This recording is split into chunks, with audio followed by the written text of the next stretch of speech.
Yes. Fantastic. Lovely. CLE. All right. So Nana, we've got you. Nana, is your camera working? Here she comes. Great. Okay. And we should have Ming on in a second. Ming from Vietnam, who was the chief judge yesterday. But we'll start with the introductions. I'm sure by the time we begin, Ming will get on. All right. I think we've got everybody. We good to go? All right. Let's let everybody in. Let's let everybody in.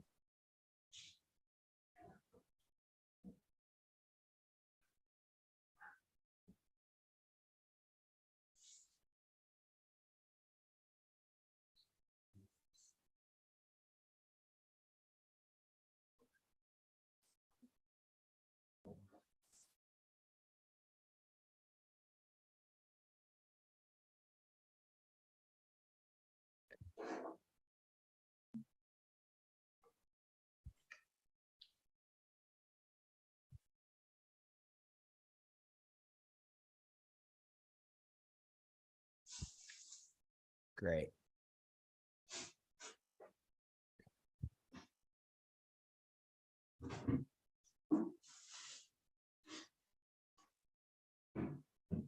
Okay. Good morning, everybody. Good morning, everybody. As a start, can everybody just turn the camera on? Can we get everybody, even if you're not on the team this morning, everybody, let's get your cameras on. We want to see everyone. Fantastic. Let's get our cameras on. Wonderful. Great. Okay. If you're an observer from Myanmar, you don't have to put your camera on. It's up to you. That's fine. Don't worry about it. If you want to, you're welcome to, but you don't have to. There's no pressure. Okay. So good morning, everyone. No one has met me before. My name is Bruce Lasky. It's great to meet everybody for the first time, right? This is, so that was an early morning joke from Lao. So everybody, can I get a thumbs up? Can we, everybody, let's take ourselves off mute. Everybody, let's take ourselves off mute. And in our home language, Kenny, maybe you have two languages. Let's everybody at the same time just say good morning to everyone. Everybody on three. I'm going to count to three. Okay. Everybody, when I count to three, everybody, good morning. You ready? Everybody, 1, 2, 3. Good morning. Fantastic. Okay. And everybody, let's just do this. Everybody real quick in chat. Everybody in your home, in your country language, I would like you to write into the chat the word for justice. The word for justice in the chat from your home country. Write in the word for justice. Everybody in the chat, the word for justice in the chat. If you're, I'm going to write justice. Unless it's justice. Well, we could, yeah, well, you could write justice. Okay, fantastic.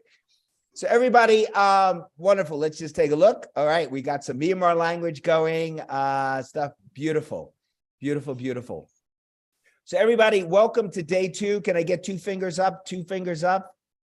Day 2 of the 2023, I'm going to say it again, Babsicle Asia Mock Clinical Legal Education Evidence Exclusionary Hearing Initiative event. We're really excited. Yesterday went so well. We had the first round morning and afternoon where people, let's do this. Can we get the teams? We did this yesterday. We switched sides, right? We switched sides and we do this. We switched roles. Okay. And now we've come back to the, team 1, which was the prosecution in the morning and the defense in the afternoon. Team 1 will be the prosecution in the morning and team 2 will be the defense, although many of the roles will switch. We are going to start today. We've got some of the same judges that we had yesterday who also have been trainers. And we have some new people on who will introduce themselves, who have been judges and trainers in the past, and some new people. So as we did yesterday, we're going to have the judges first introduce themselves. And then we're going to have the team from team one that will be presenting the prosecutors, witnesses, and prosecution clerk. And then defense lawyers, defense witnesses, and defense clerk. For the new judges, it's not that the clerk is from favors the prosecution or defense. We've just assigned roles so they get that experience. The rest of us will turn off cameras as we watch. But at the same time, for those that are not doing this now, remember, a number of you are going to be the judges this afternoon. A number of the student participants, you're going to be judges this afternoon. So not only should you be really watching now how the participants are doing as prosecutors, lawyers, and witnesses and clerks, you need to be watching how the judges are doing, because we are going to pass this on to you this afternoon. Okay, everybody good? Can we get a good thumbs up? KT, am I speaking at the same time we have this being interpreted into Myanmar language? KT, am I speaking okay? Assume we are. If we're not, KT, you could drop in a chat for us to slow down and stuff. So with that, everybody, we're about to begin. Judges and teams presenting today, including clerks, turn your cameras on. Everyone else, cameras off, but cameras off, we still want you watching and listening. Watching and listening. Let me see it. Watching and listening. Watching and listening. And I would also start thinking about how you're taking notes, because you're going to be doing that this afternoon. Everybody, thank you again. And let's begin round two, morning, team one prosecution, team two defense. Let's make it happen. Everybody, action. Thank you, Bruce. Assalamualaikum, selamat pagi, mingalaba, namaste. Good morning, everybody. Sorry for the languages I don't know or have forgotten. I'm your chief judge today. My name is Jane Sanders. I'm a criminal lawyer from Sydney in Australia. I've met some of you before during the training. I work for a justice centre or legal centre. Our clients are homeless young people, and we're defending them on criminal charges. And we're doing a lot of work to try to make sure that the police don't mistreat young people. So that is a little bit about what I do. I have been a trainer and a judge for these mock trials before, and I'm very happy to join you again this year. Our next judge, I'll pick somebody to introduce themselves. Nana? Thanks, Jane. Hi, everyone. My name's Nana. I'm from White & Case, Melbourne originally, but I'm currently on a 6-month stint in Seoul, South Korea. So for the next 6 months. My background, I'm a newly qualified lawyer, so I've only been admitted for a year now. But I've done rotations in dispute resolution and currently in a project finance seat, which is very different to back-end, but I still have a bit of back-end experience, including representing people in the Administrative Tribunal in Victoria for discrimination and employment matters. Also, I've represented a client who was on death row in Singapore and Malaysia. So various experience, but very excited to for my first experience as a judge today. So thank you. Min, if you'd like to introduce yourself next. Yes, thank you, Jen. Hi, everyone. Those participated in the training yesterday already know me. I am Minh Nguyễn, currently based in Ho Chi Minh City, Vietnam. I have been practicing law for more than 10 years, but with the focus on dispute resolution and arbitration. I am in this area for I have been in this area for about like more than 6 years. I am currently the special counsel of ACSV Legal, a foreign law firm in Ho Chi Minh City. I have been volunteering for all the activities of CLE in Vietnam also for more than 10 years when I was just a final year student. So I grow up from a pro bono activity, and this is where I am today. So it might inspire you on the workshop that you participated today, that you can see that some of you or all of you in the future can become a very, very successful litigation lawyer. Hopefully, if you choose this dispute resolution route, or at least like you will continue to do pro bono for your community. Thank you. Next judge, maybe Joe.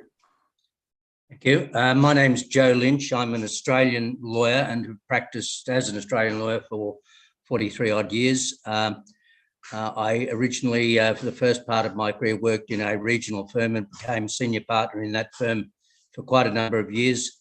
I then joined Barker Stool and Sydney's leading family law firm as a partner and practiced there until 2013.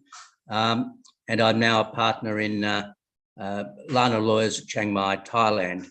Apart from working in family law, I have extensive general practice experience, and I've practiced extensively in criminal law throughout my career. Thank you. And finally, Nick. Morning, everybody. My name's Nick. I'm from the UK originally. I started as a lawyer in the UK. I was a discrimination lawyer, disability, discrimination, sex, race, HIV/AIDS, and all those things. And then I joined the United Nations 20 years ago.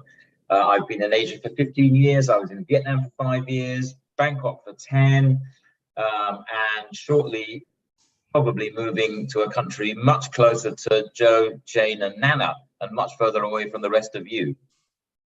So I don't know if I will be able to carry on being a judge in the future from that small country that I'm likely to be going to very soon. And I have been a trainer and a judge on these hearings for many years. I'm very happy to be back here again this year. Right. Thank you, judges. Now it's time for our teams to introduce themselves, the prosecutors, defense lawyers, and witnesses. Could we, and we, just to remind you, we would like you to tell us your name, your country and university that you're from, and what year in your law program you're in, what role you will be playing today in the hearing, and also why you wanted to participate in this event. So could we start, please, with our first prosecutor? I think that is Anam Iqbal, if I'm correct. Yes. Hello, everyone. I'm Anam Iqbal.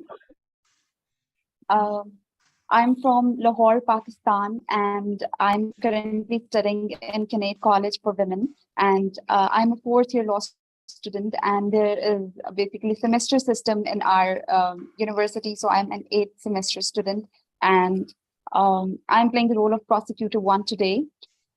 And I wanted to participate in this event because I wanted to learn something new, and I wanted to get an exposure of how the court proceedings goes on.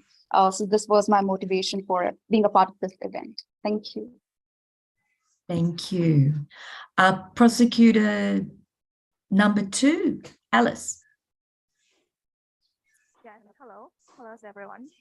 My name is Lan Pepet, and you can also call me Alice. I'm studying in Samoa University, specialization is law, and I'm 3rd year student. But the current situations of Myanmar, I can't attend in the university. So I'm just learning on the online class and the like a lot of courses. I'm today I'm playing in the prosecution to law roles. Yeah, I want to join this course, this workshop because I really love to participate with the different countries students, and I want to learn about the skills and the knowledge about the about the like pro bonos, like doing some procedures of the lawyer, and yeah, I want to also learn about the new things from the a lot of different countries. Thank you. Thank you. Defense lawyer 1, please. So, hello and namaste. My name is Diksha Adhikari and I am from Nepal. I'm currently a first year student at Kathmandu School of Law, which is affiliated to Purvanchal University. And the main reason why I basically for myself wanted to participate in this hearing was to learn about the procedure of the actual court before I entered the court being a lawyer myself. So for today, I will be playing the role of defense lawyer. So yeah, that's it. Thank you. Thank you. And our second defense lawyer. Hi everyone, my name is Anjali Shah. I am from Nepal. I study in Nepal campus, which is under Tribhuvan University, and currently I am in. So there is a semester system. So I'm in my 4th semester, which is basically a 2nd year, and I wanted to be part of this program because I wanted to get to know the procedure, legal procedure that happens outside of my country, outside of my country's laws, and I also wanted to enjoy the scenario of online virtual trial because I have seen so many videos, I've seen so many episodes of different series, so which make me feel so fascinating to be part of this, and I'm also enjoying overall. And today in the morning shift, I will be in the role of defense lawyer 2nd. Thank you. Thank you. And our witnesses, who is our first witness? Is it Officer Straight? Yes, I Yeah. am. Yes. Thank you. So hello everyone. My name is Viet and I'm first year student. I'm currently studying at Vietnam National University. And the reason why I want to attend this workshop because I want to broaden my knowledge and challenging my skills in a different legal system, the common law. And in this morning, I will play up the role of associate. Thank you. Thank you. And who is our next witness? Officer Narrow. Yeah. Good morning, everyone. My name is Tien. I'm from Vietnam. I'm currently a 2nd year student at Trade Union University. So I'm gonna play Officer Nero today. The reason why I want to attend this event is that I'm excited to learn about a mock trial. So, you know, I'm a big fan of TV series and movie about law.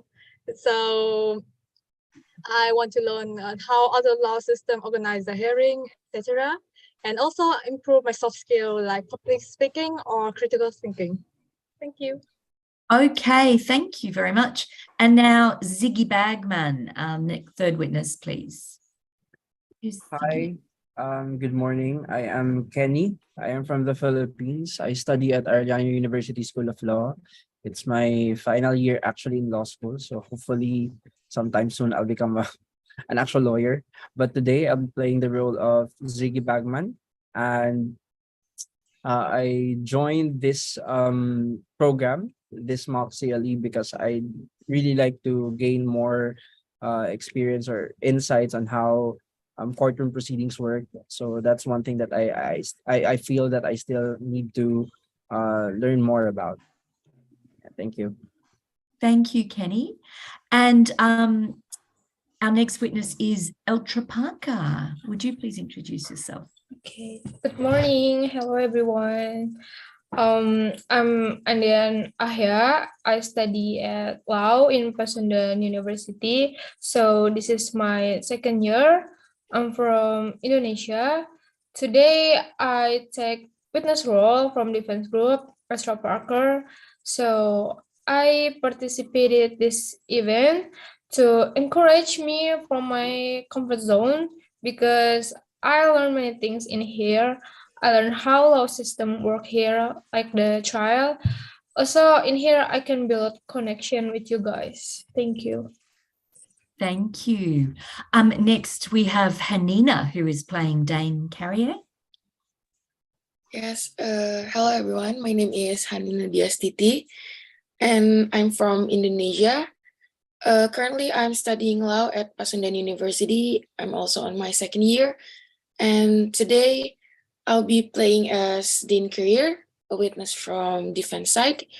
And the reason why I participate in this event is because it was one of my goals to have a practical learning not in my first language, and of course I want to have more friends from different country, and yeah, learning a law system that was not in my country. Thank you. Thank you so much. And then finally, we have our last witness, Bancha Kale. Good morning, everyone. My name is Sigyasa Priti, and I'm from Nepal.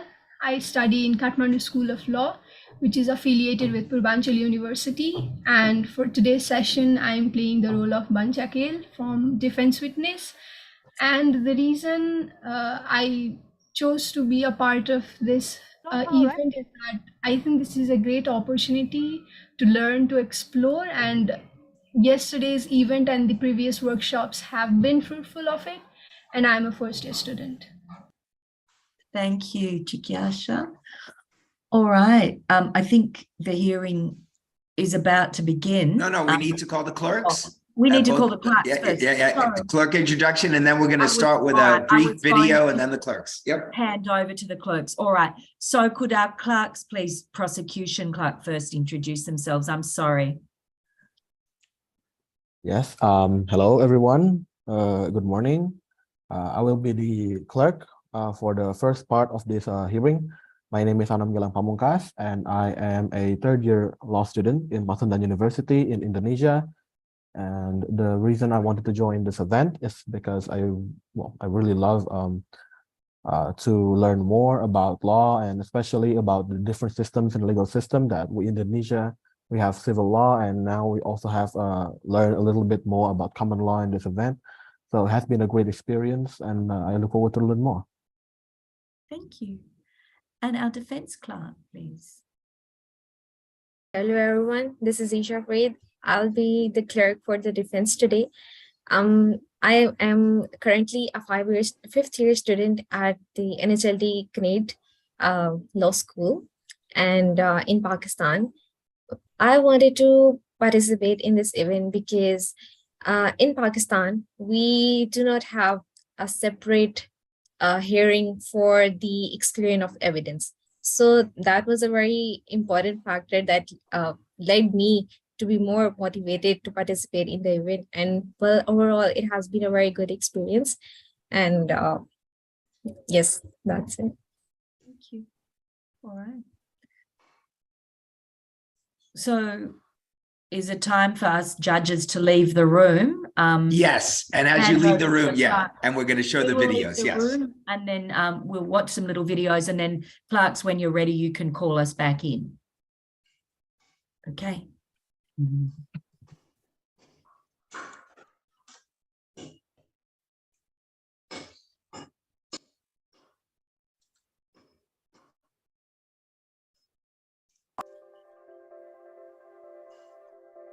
Fair trial. Exclusionary hearing. Done Constitution. The roadside stop. Police power. The electronic scale. The law. Examination in chief. The system. Drug trade. Witnesses. The fact. Risk search. Case theory. The search of the car. Cross-examination. To re-examine its witness. Legality in the collection of the evidence. Closing argument. Balance of probabilities. Defendant.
Everyone, please stand up.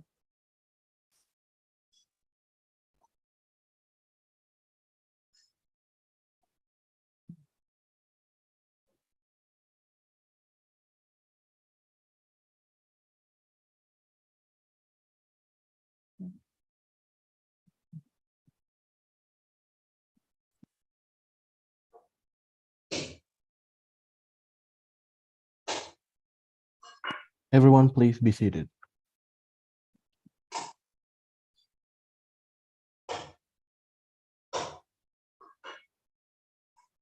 This court is now in session. Thank you. Prosecution and defense, are you both ready to proceed? Yes, Your Yes, Honor. Your Honor. We are ready to proceed. Yes, Honor. Thank you. The prosecution, you are ready to proceed with the hearing to establish your burden to submit the evidence? Yes, Judge. All right. Now, before you call your first witness, I have an important thing to say to all the witnesses. Could you please, prosecution and defense, call all your witnesses forward, please, so I can speak to you? We have our 6 witnesses. During the hearing, you will all be placed in a separate room. During that time, you will not be permitted to observe the hearing, and you won't be allowed to discuss your testimony with anyone. Once you have completed your evidence, you will be able to observe the remainder of the hearing if you wish. Do you all understand what I've just explained, and do you agree to this? Yes, Your Yes. Honor. Yes, Your Honor. Yeah, Your Honor. Thank you. Witnesses, you will be sent to breakout rooms, babsicle people, all the witnesses except the first witness. Who is going to be the first prosecution witness? Prosecutor, are you calling, which witness are you calling first? Officer Strait. All right, Officer If Strait. we can have all witnesses until after opening statements. Until after opening statements. All right, thank you. So all witnesses, would you please leave the room? The babsicle team will arrange for you to be taken to a breakout room. Thank you.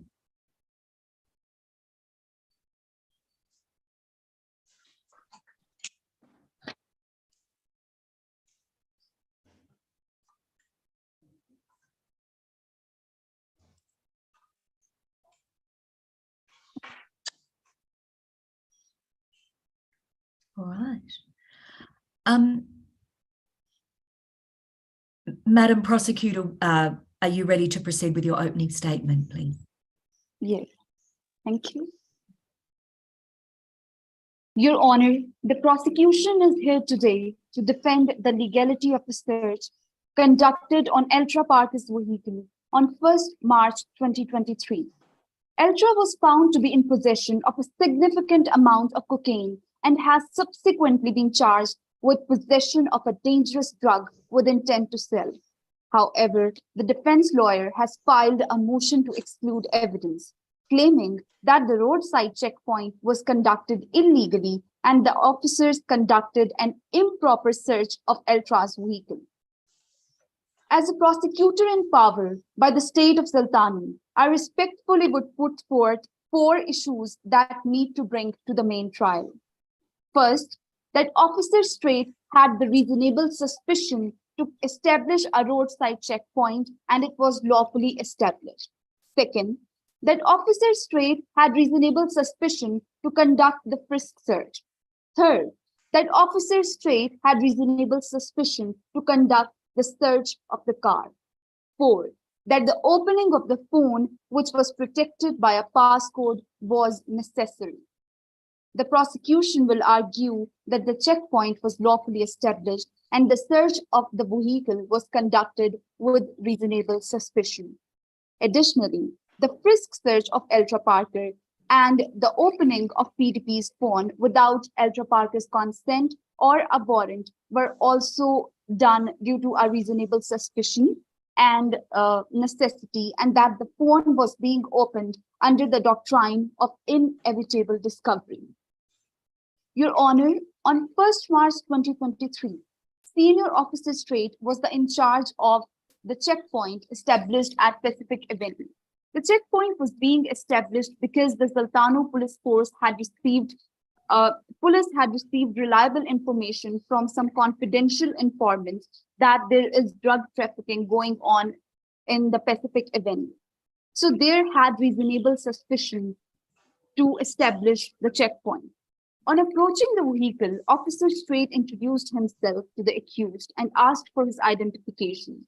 However, he appeared to be agitated and talked very angrily. So Senior Officer Strait asked the driver to get out of the car, but the driver became more aggressive and started talking loudly to Officer Strait. At Officer Strait's request, both Parker and Dane Carrier got out of the vehicle. Carrier then walked around to stand beside Parker on the sidewalk. After both individuals exited the car, Officer Strait informed them that he would have to conduct their frisk search. However, Eltra Parker again became very, very aggressive and angry. Officer Strait told the accused that he wanted to conduct the investigation as efficiently as possible and that both Parker and Carrier could continue forward with their business if they were not hiding any dangerous weapons. Officer Strait asked them both if they had any dangerous weapons on their persons that the officer should be aware of, but they both replied no. However, after Officer Strait asked this question, Parker became more upset and aggressive and started playing with his pockets. And it appeared that he or she is looking for a weapon in his pocket.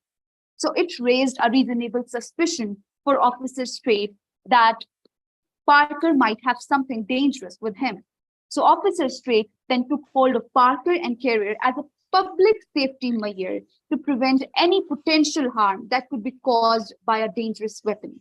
Due to the accused's suspicious and aggressive behavior, Officer Strait had to immediately conduct a frisk search of her to confirm that there was no dangerous weapon that would threaten public safety. Officer Strait found a stress ball on Eltra Parker on conducting the frisk search. However, he still wanted to make sure that she is not carrying a weapon on her. So he continued to do the frisk search. He then found a small electronic scale in the inside front pocket of Parker's jacket. Such scales are commonly used by drug dealers when portioning out small quantities of drugs for individual sale. Officer Strait informed the accused that he would have to confiscate the electronic scale for further investigation. Following the discovery of electronic scale, Officer Strait asked Officer Nero to conduct the search of the car. Officer Strait joined Officer Nero in the search, and they started conducting the search of the car. And they found a black bag containing a large sum of money in the vehicle, in the trunk of the car. And they also found a self-sealed baggie containing white powder in the car. Then they started conducting the search of the car in the front side of the on the front side of the vehicle, and they found two mobile phones from there. One mobile phone was logged, while the other mobile phone was unlogged. And Officer Strait opened the other mobile phone and learned that it required a passcode. So he walked over to the accused and asked if she could provide the passcode to the phone. The accused then put the passcode himself. He was not forced to put the passcode in the phone, rather was just requested to do so by Officer Strait. On the search of the phone, it revealed a list of names with corresponding amounts of money listed. So we will prove during the small but important hearing that it was necessary to conduct the search of the mobile phone without the accused's consent or a warrant, because there was a reasonable suspicion that the accused is directly involved with drug trafficking, as many other evidences were being found against him as being specified in the court earlier. So the opening of the PDP's mobile phone was done under the inevitable discovery doctrine, which is an exception to the illegal search and seizure rule. So the opening of the PDP's phone was done because it was necessary under those circumstances. So keeping in mind these facts, it is important to consider the important role that the judiciary can play in eradicating the trafficking of drugs in our society. As you are all aware, drug trafficking is a serious and a pervasive problem that affects not only our communities, but also our entire nation. As members of the legal system, we have a responsibility to do everything in our power to help law enforcement agencies combat this problem. While the police are the front lines of this fight, they cannot do it alone, Your Honor. They need the support and cooperation of the judiciary to bring those responsible for drug trafficking to justice. By working together, the judiciary and the police can help to ensure that those who engage in such drug trafficking activity are held accountable for their actions. This can help to deter others from engaging in this criminal activity and send a strong message that drug trafficking will not be tolerated in our society. In closing, I urge you to consider the vital role that judiciary can play in the fight against drug trafficking. By working with law enforcement agencies, we can help to make our communities safer and protect our citizens from the harms of drug abuse and addiction. Thus, the prosecution will provide evidence and arguments to support our position that the evidence obtained during the search should not be excluded. In conclusion, Your Honor, I respectfully request the court to admit the evidence collected by Officer Strait during the search of the black BMW in the upcoming trial, as the evidence was obtained lawfully and was collected with reasonable suspicion and probable cause. Thank you. Thank you, Madam Prosecutor. Defense Counsel, could we please hear your opening statement? Okay, I'll be proceeding. Thank you. If you're ready. Your Honor, on 1st March 2023, Elra began the day's work by doing his or her customary delivery shift. We will find out today that Elra was stopped by a cop shortly after that. Elra was pre-arrested by a police officer, and the court will hear that this was done without any cause and consent. The court will also be informed that the officer set up the checkpoint without authorization and presented the documentation in compliance with the legal procedures and process of Jaltanu law. The fact of this case, Your Honor, will demonstrate the clear disregard for Jaltanu procedural laws, as well as the immoral ways by which the prosecution wishes to get the evidence and statement it plans to accept. Consequently, the defense contends that on March 1st, 2023, Jaltanu police officers stopped and held Elra Parker illegally or without legitimate authorization, which was not in compliance with the law, and so the instant request to exclude evidence was submitted. These are the four issues in our case that the prosecutions are arguing to be accepted by the court, which now the defense will provide the evidence about being all unreasonable and illegally obtained evidence. Initially, the the roadside roadblock was put up illegally and Eldra Parker's car was stopped in violation of the law. Since the law requires officers to have reasonable suspicions in order to set up a roadside checkpoint, which did not exist in this situation, the roadblock was set up without following legal process, according to defense witnesses who would testify at this hearing, and there was no signage for the checkpoint. Furthermore, the police officers stopped Eldra Parker unfairly as he or she was not committing any traffic violation at the moment, making the officers' conduct suspicious and unconstitutional and illegal.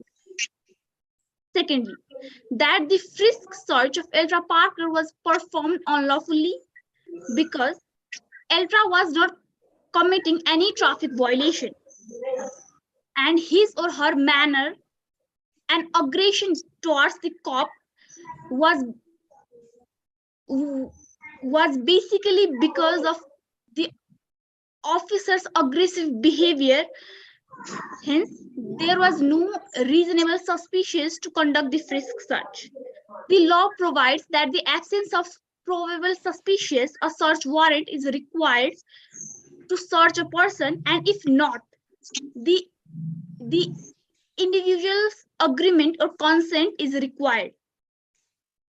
In Eltra's case, police officers did not have a search warrant and conducted a frisk search without his or her permission. Additionally, the defense would like to emphasize that during the frisk search, a stress ball was located and found. And even if Officer Strait had the suspicion, it ceased when the stress ball was discovered. But Officer Strait persisted with the frisk search, which was unconstitutional and violated Eltra's human right. Thirdly, the defense submits that the car search was illegal because after the frisk search, reasonable suspicion of Officer Strait within its pure definition had ended. Hence, the further search of the car was an illegal act on part of the police. Moreover, law states that in absence of a reasonable suspicion, police cannot search a person or things in their possession unless they have a search warrant, and in this case, police did not have it. The police did not even care to ask for the permission with my client. Thus, this car search was conducted without lawful authorization. Fourthly, accessing the locked phone was prohibited. A locked phone cannot be accessed under the law unless a search warrant is acquired or consent or permission of the concerned party is gained. Today, an Officer Strait without a warrant ordered my client Eltra to open his or her phone, which Eltra did involuntarily. This, Your Honor, was not Eltra's voluntary or free permission. Rather, it was obtained by pressure. Furthermore, the police officer forced Eltra to open it, which resulted in his or her hesitated acquiescence. It does not come under the law's informed and free consent requirement. For all these reasons, Your Honor, at the conclusion of this evidence exclusionary hearing, the defense respectfully asked the court to exclude on grounds of admissibility and evidence discovered as a result of the pre-arrest frisk search, all evidence discovered as a result of the search and Eltra's Parker testimony obtained through illegal detention and questioning. So, Your Honor, lastly, I would like to highlight a part here that the police officers overstep their boundaries and responsibilities in the name of in the name of protecting this society. So for others to not to do this anymore and respect a person human rights, all this evidence presented by the prosecution side should be excluded by this court today. Thank you. Thank you very much, counsel. Is the prosecution ready to call its first witness? Yes, Your Honor, we are ready to call the first witness. All right. May we have the first witness back in the room, please? And then clerk, if you would swear the witness in, please.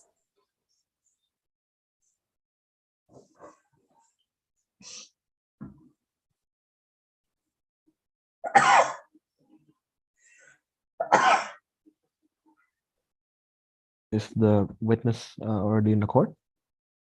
Yes. Do we have our first witness, Officer Straight? Thank you. Yes, thank you, Officer Straight. So would you please stand and raise your right hand? Yeah. Do you promise that the testimony you shall give in this case before this court shall be the truth, the whole truth, and nothing but the truth? Yes. Yes, you may proceed with the examination. Senior Officer Straight, can you please introduce yourself to the court?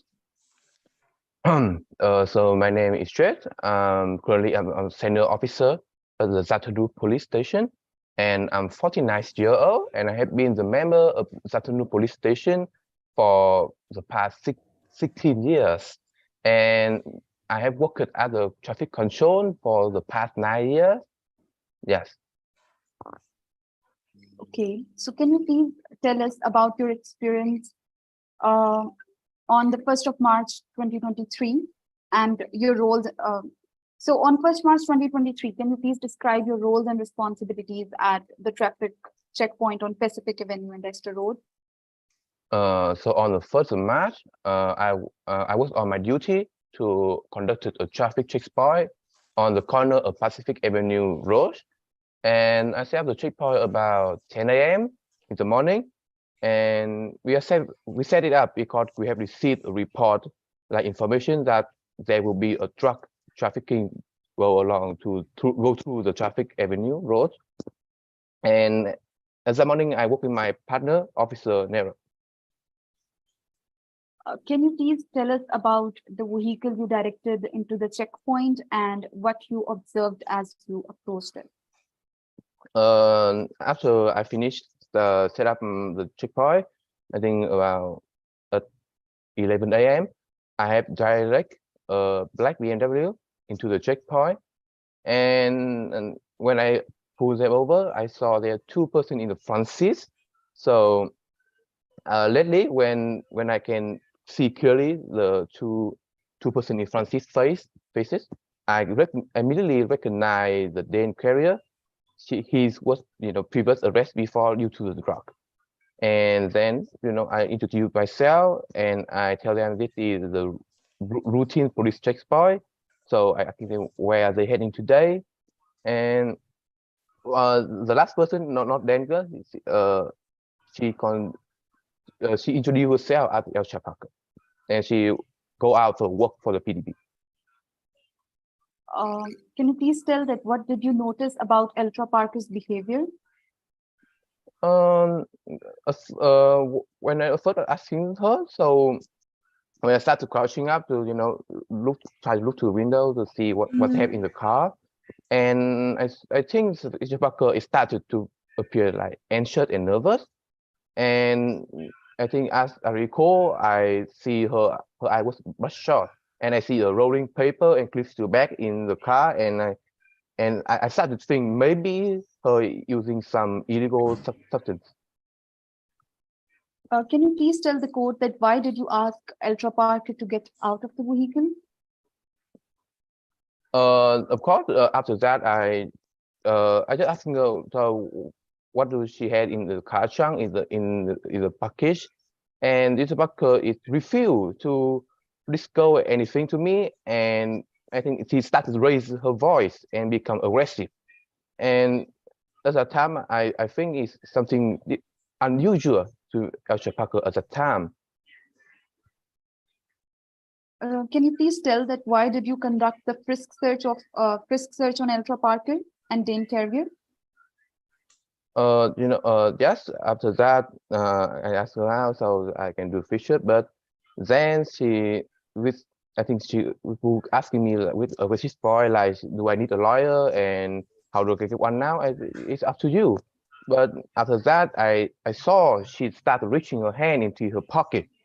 And with me, this is, and my appearance and explain my feeling as senior post officer, I consider it a very dangerous action because at that time I really think she could be taking out a dangerous weapon like a gun. So I need to do the picture. At that time, her action forced me to do that. What items did you discover during the frisk search? First, I found a stress ball, and when I need to continue the search to make sure there are no dangerous weapons, so I found a small electrical scale. Why was it significant in your? Why was the electronic scale significant in your experience as a police officer? Based on my experience, these scales are commonly used by drug dealers when they portioning small quantity of drug for individual sale. So I think it's not coincidence that on that day we checking for drug trafficking and they got a scale on the body, and I think this is not coincidence. After discovering the electronic scale, what actions did you take? After the scale, I direct the officer Nero to conduct a search of vehicle, so I could ask questions for Parker and for the search. And after that, I joined with the Nero and search the car trunk, and we observed a crate with PDB branding and various a package inside the crate. And I think me and Naro should be recognize the PDB logo because they was under the police investigation by about drug trade. Can you describe the package Officer Nero and you found in the trunk of the car? Yes, after we opened the crate, we found a very unusual crate. There was a package. This package had address but no name. So when we opened we decided to open the package and we opened it. We found a white powder, and lately, this is what confirmed that cocaine about 1 kilo. What else did you find through the search of the vehicle? After that, I found a very big bag black with a huge amount of money. Did you find anything else in the glove compartment of the vehicle? I found 2 mobile phones in the glove compartment. Why did you ask Ultra Parker to open the locked phone that was protected by the passcode? Because we found a phone and we just make sure there's nothing getting high in that, maybe like a list of drug dealer. So I just asking her to open the phone, and I said to her, "It's okay if you have nothing to hide. It's okay to open." And she opened the phone for me, and then I found a list with corresponding with the amount of money listed. So yeah. Senior Officer Strait, in your witness statement, you said that you established the checkpoint at 10 a.m. while it is inconsistent with the business record of the checkpoint. Can you please tell that why is there such an inconsistency present? I think it's just for report, but actually we can set it up like a letter because the drug dealer used to us the evening, so we just set up in morning and we do it all day long. Okay, thank you.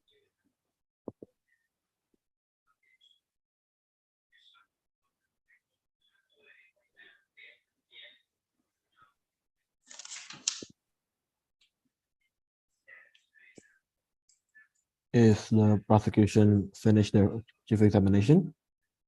Yes. Yes. Thank you. Although maybe for a reminder, I would like to request the prosecution to please wait for the judge's permission before starting the chief examination on the next witness.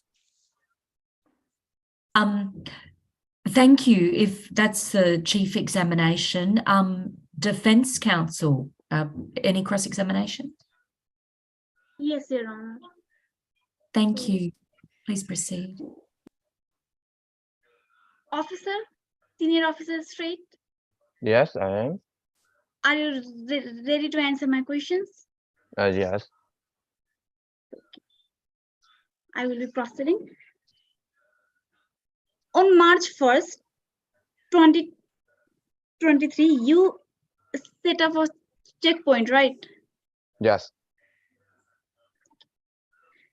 You set up the checkpoint on 10 a.m. Am I correct? So sorry, I just caught. Can you repeat the question? You set up the checkpoint exactly at 10 a.m. Yes, right? around 10 a.m. The business record for roadside checkpoint was made by you, right? Yes. It states that checkpoint was established from 5 a.m. to 11 p.m. Yeah. Am I right? Yes.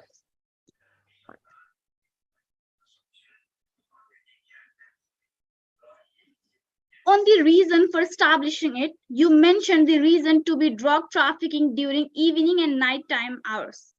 Am I correct? Yes. But you stopped Eldra Parker car in 10 a.m. Isn't it? Actually, we're still on duty as a checkpoint.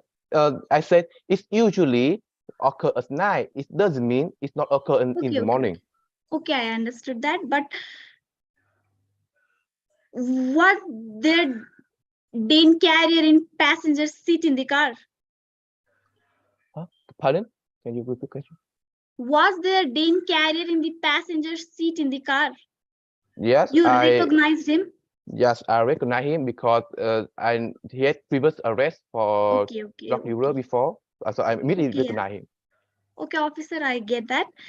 So you knew him from the previous arrest? Yes. Right?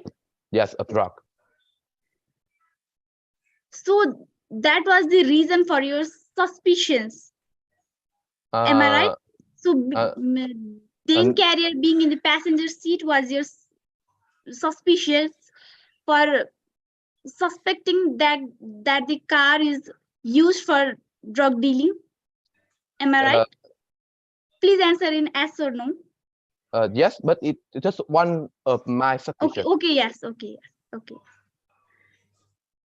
Eldra Parker and Dane Carrier were complying, as you said, weren't they? You mean they work together? Yeah. Yes. I don't know. I just pulled over and see two person in the car. So. Okay.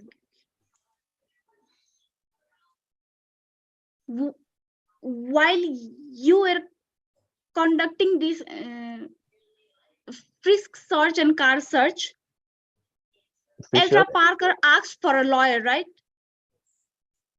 Can you repeat the question? Make it short. I don't. While you were conducting this search, Eldra Parker asked for a lawyer, right? Yes, she asked me for a lawyer and say up to you. You can call a lawyer. It's up to you. Yeah. Okay. She asked for a lawyer, but you simply did not assist my client Eldra in getting one, right? I said it up to her, so she can call her own lawyer. Yeah. But you did not assist her or mention that she could get her lawyer. She could get him or her lawyer on her own. I had said that's up to her, so that means her can call or not. It's up to her decision. It's not me. You conducted a frisk search on Eldra Parker. Yes, I am. Yes. The reason for this frisk search was public safety, right?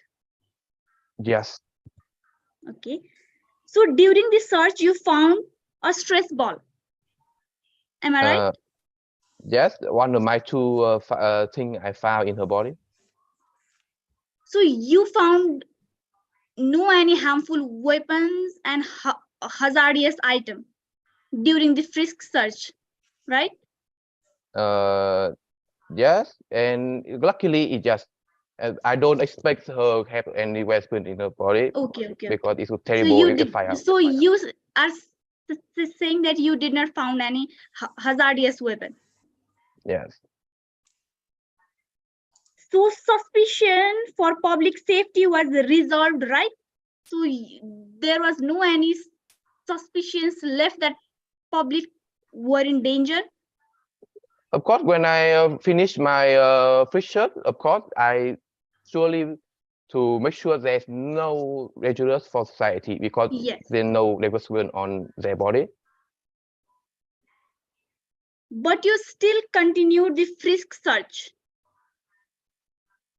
When your suspicious was resolved, you still continued the frisk search, right? No, after I not found any dangerous weapon. I'll stop my research. Okay. So no.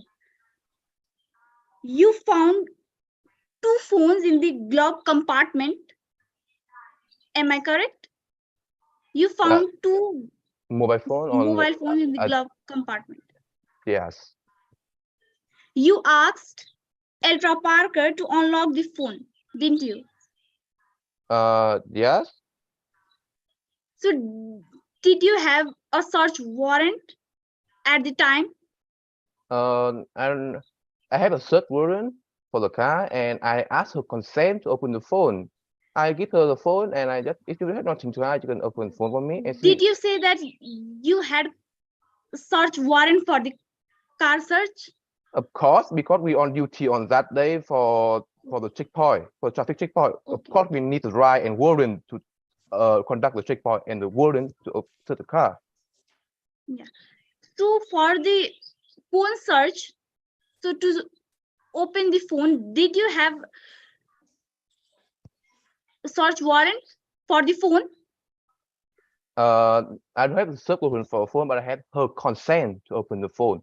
The So Ultra Parker did consent. she give her consent in pressure, or her consent was a free consent? I think her consent is a more normal thing because I said to her, if you had nothing to hide, you can open the phone. So she opened the phone for me. She did not give her free consent. It was a forceful consent. No, I think it's free consent. She was afraid of your power. She was afraid of your authority. So she gave her consent forcefully, right? No, because I said to her, you have the right to call your lawyer. I said, up to her. So she had the decision to right away she can call a lawyer. So, and Ultra Parker was reluctant to open it. Ultra Parker was forced to open it, isn't it?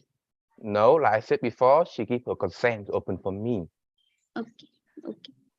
So the business record being submitted after 5 days proved that you are not sincere to your job, right? Yes, I wrote the report and submitted after 5 days.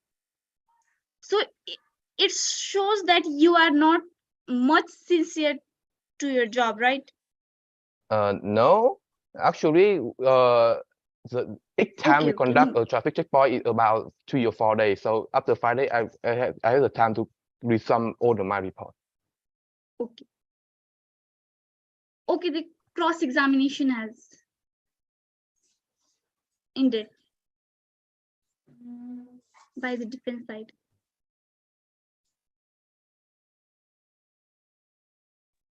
Thank you very much, Defence Counsel. Prosecutor, do you have any re-examination for this witness? Yes, Your Honor. Please proceed when you're ready. Thank you. Officer Strait, why did you continue the frisk search even after finding just a stress ball in Ultra Parker's pocket? Because I found a stress ball, but I'm not complete to search their whole pocket. So if they had the stress ball in the left pocket, maybe it's gun in the right pocket. So I need to 100% complete the search. Also, can you please tell that when did you establish the checkpoint? Where I am, I'll check the checkpoint. When did you establish the Where? checkpoint? Yes. It's around 10 a.m. in the first month. So in your business record of the checkpoint, it is stated that you established the checkpoint from 5 a.m. to 9 p.m. So why is there inconsistency in these two things? Like I said, because we conduct the traffic conduct like a whole day. So actually 5 to 11 a.m. and 10 a.m. is pretty the same because due to the night or due to evening. Okay, thank you. This was from my side. Thank you. Officer Straight, thank you for attending court to give evidence today. You may remain in the courtroom for the rest of the hearing if you wish. Yes, thank you, Honor.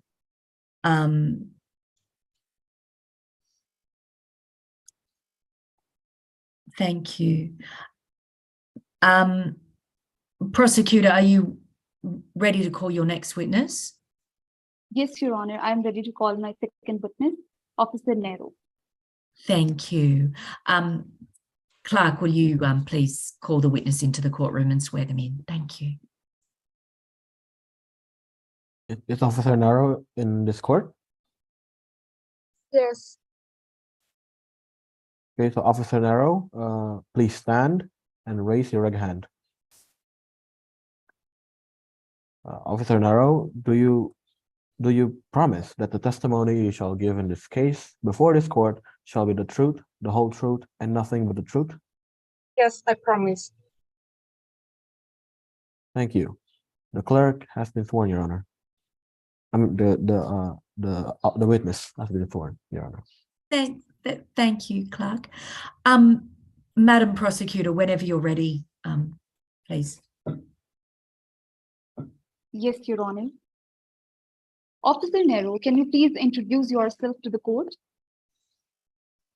My name is Officer Nero. I'm 28 years old, and I has been in South Africa Police Academy, and I graduated 1 year ago, and I was assigned to the traffic duty with senior officer street, and it was currently my first month at work. Could you describe your roles and responsibilities during the random traffic check, during the regular traffic checkpoint on 1st March 2023?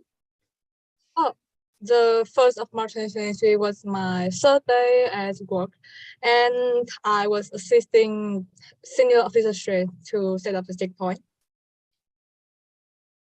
Could you describe that what happened when senior officer Strait directed the black BMW into the checkpoint? When he directed the BMW, it was about 11 a.m. And when he directs the old BMW to a bay, senior officer approached the vehicle and speak with the driver. I was sitting in the police car, and I was hung up with my mother on the phone, and then I noticed that he was talking, and then the two passengers come out of the car, and also they was standing on the sidewalk. Senior officers continued to question them, and they was their behavior was being more animated. And then I saw the senior officer call me to come over to assist. Then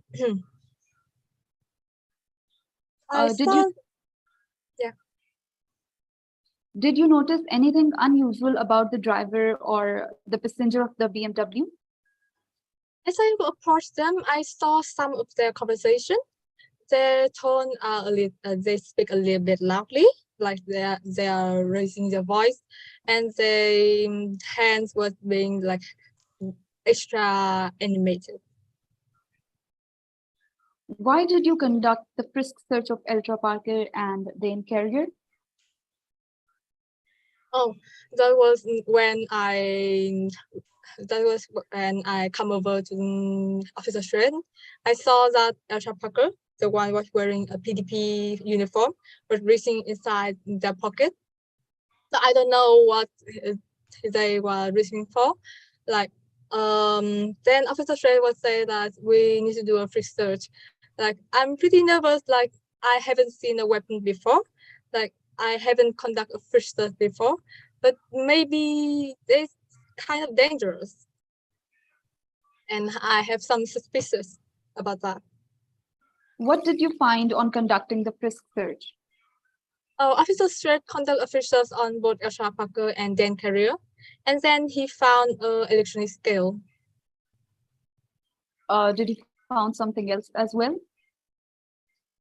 He also found a stress ball. Actually, he found a stress ball first, and then an electronic scale. What did you find on conducting the search of the vehicle? After the frisk search, we searched for the vehicle at the back of it, and Officer Shred opened it, and we saw a huge amount of package. Then I noticed that some there was like out of the ordinary. Other packages have to have the name, the address, the phone number to contact, but some only have the address, not even the phone or the name. So Officer told me that this looked suspicious, and we opened the package. Inside there was a self-seal baggie containing a white powder, and there was also a black bag that contained a huge amount of cash. Okay. What did you find in the glove compartment of the vehicle? We also found 2 mobile phones in the glove compartment, and then Officer Shred handed me one phone, and he told me to search for something on the phone, and I searched them, but I didn't find anything. It was like an ordinary phone. What was Parker's reaction when Officer Strait asked from him about the passcode? Officer Strait behavior or Elsa Parker behavior? Sorry, can you repeat the question? Parker's reaction? What was Parker's reaction when Officer Strait asked from her about the passcode? I think that she was a little bit too nervous for this. I haven't saw anybody that too nervous when like facing a judge. I understand facing the officer. I understand that people kind of get nervous, but like she was raising her voice and she was having too much hand gesture, and she was like speaking loudly, like pretty loudly. As you were very near to Officer Strait and Elsa Parker, so can you please tell to the court that whether Elsa Parker gave her consent to open the phone? I believe when Officer Shred gave Elsa Parker the phone, I was continuing the search in the back of the car. And I only hear the conversation because Elsa Parker was speaking loudly. But then I look up and I saw that Officer Shred handed her a phone, and then Elsa Parker would say something like, and then she typed something, and then handed back. I think that she was giving the passcode. Did you collect any evidence during the search of the car? Yes, I collected. I put it in a dust bag and then seal it, and then I write that it was like the evidence on March 1st. Thank you.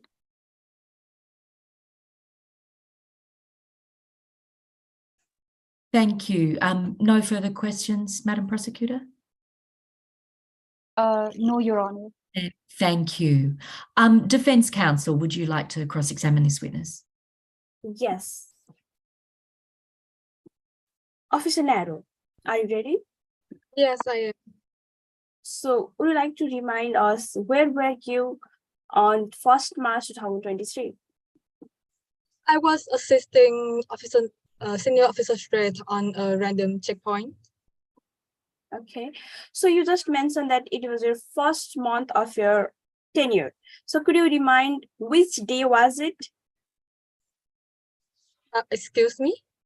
How long are you been working, being appointed in the traffic checkpoints?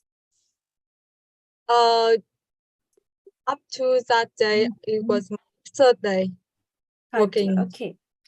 Okay, so on the third day, when you joined officer senior officer straight, and you went for the checkpoint at the Pacific Avenue, did you put the signage on the road? I didn't put the signage on the road. It wasn't my duty to put the signage on the road. I was my third day and I was learning. And so, okay, thank you. So there was no signage at the checkpoint. Yes, thank you. So I didn't say that there was no signage on the checkpoint. I said that I didn't put it. A senior officer put it. Okay, we will. But senior officer straight also didn't mention. Okay, so senior officer straight. Usually he is loud and always aggressive. He always used aggressive tone with you as well. No, not really. He was a nice senior. Okay, but he was nice senior. But how do you observe the senior officer straight behavior towards my client, Eltra Parker and Jane Courier? He was the first one I working with. So I see that he was just being strict, but not aggressive. Okay, strict, not aggressive. Okay. And you saw a black BMW car. How many person was there? There were 2 persons. And both person were female, right? Does it like relevant to our case? Yes, it is. Yes, they are both 2 female. And you are also a female officer as well. But during the frisk search, senior officer said, who is a male, did frisk search himself, right? Yes. Okay. So even if there was a female officer, a male officer checked my client. And did you observe that senior... Your Honor.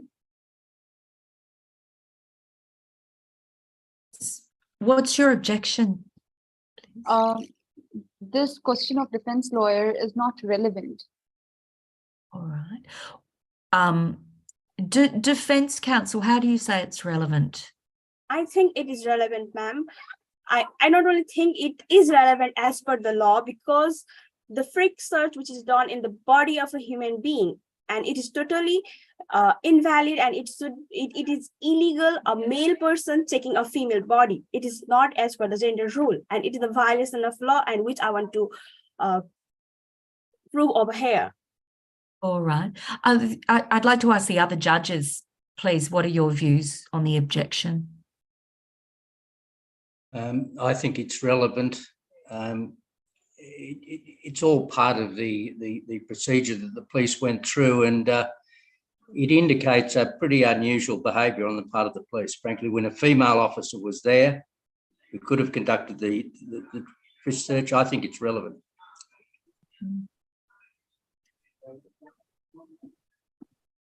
Any other judges? I was a little surprised to hear this come up when I don't remember it being raised in the opening arguments. Can the defence counsel tell us which provision of Zaltanu law she's relying on? I'm just a little bit caught by surprise. But if she could show us the provision about requiring a female officer to be present for a frisk search on a female, I'd be happy to see it.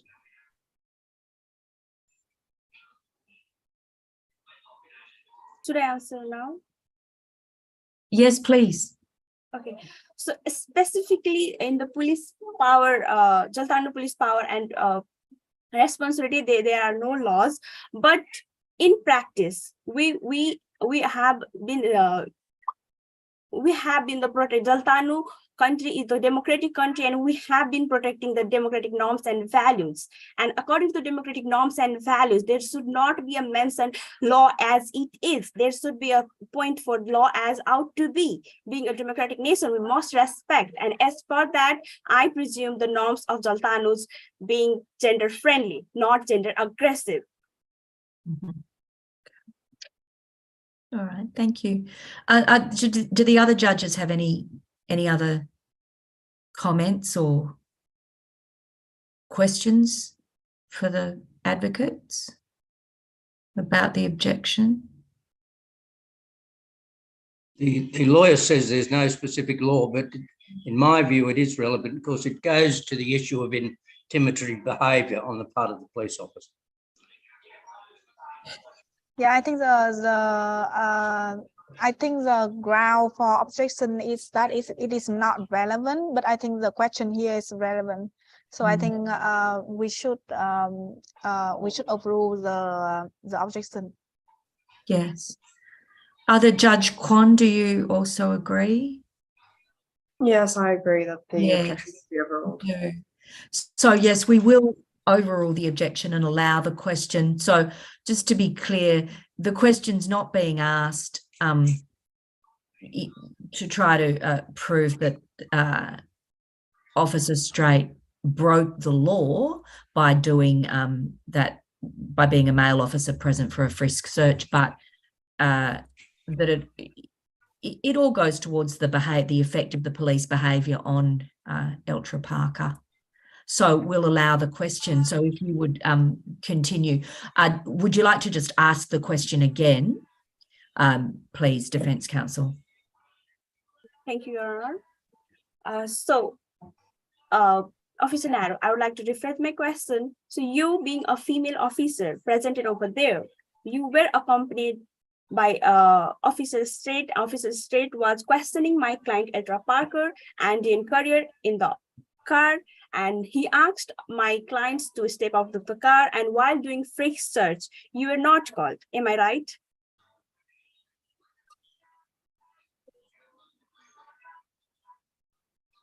Can you repeat the question, please? Officer Nara, you were called for the frisk search of the car, not for the frisk search. Frisk search was done by Officer Straight himself. Am I right?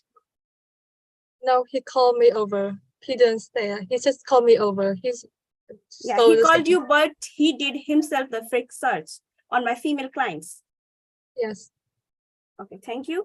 Also, I would like to ask you a question one more time. With not one more time, but when exactly you started establishing checkpoint on the Pacific Avenue?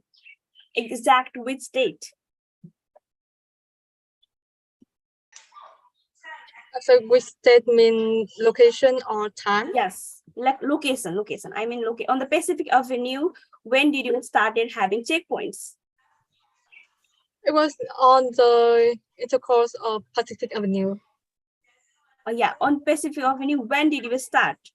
Like you investigated, you and Officer Senior State or investigated my clients on 1st March. Was it the first day, or how long you were establishing the checkpoints over there?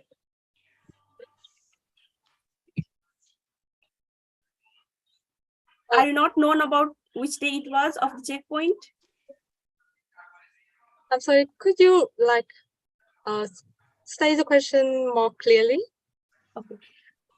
Which day it was for the checkpoint? Oh, it was first. It was the first one of the month. Okay, so it was the first day, and it was the first day, and on 1st March you investigated my client. But on the business record which Officer Senior State has submitted, it is recorded on the 5th March. How do you think this delay has been done? Objection, Your Honor. Yes, what's your objection, Madam Prosecutor? Your Honor, defense lawyer is asking non-leading questions in the cross-examination. Is there any rule against doing that? Yes, we can't ask non-leading questions in cross-examination. We have to ask just leading questions in cross-examination. I'm not sure that's actually correct. Other judges, do you have any comments? There's no embargo on that. No. It's usual that in a cross-examination, mainly there would be leading questions, but there's no rule against, you know. I mean, it would certainly be better advocacy, but there's no rule against it. But I was expecting you to ask why we're asking Officer Narrow about things that are nothing to do with Officer Narrow. I couldn't really see why this witness was able to answer the question. So I was expecting you to object to it on other grounds, but not on. Yes. But I don't, yeah. Yes. It's perfectly allowable for to ask non-leading questions in cross-examination, although usually you would want to ask leading questions, but you are allowed to ask non-leading questions. Is there any other basis for your objection? Your Honor, shall I rephrase my question? Sorry, Madam Prosecutor, is there any other reason for your objection? No, Your Honor. No. All right. Again, sorry. Okay, can I jump in a little bit? Please. I want to say a little bit because yesterday we met the same problem and basically like the counsel in the other side keeps saying like during the cross examination you are not allowed to raise the leading question, right? No, you are only allowed to raise the leading question. You are not allowed to ask the open-ended question. With respect, that's not the law. Yeah, but that's what they say. That happened. Like this incident happened yesterday as well. So I just want to correct that. In the material that you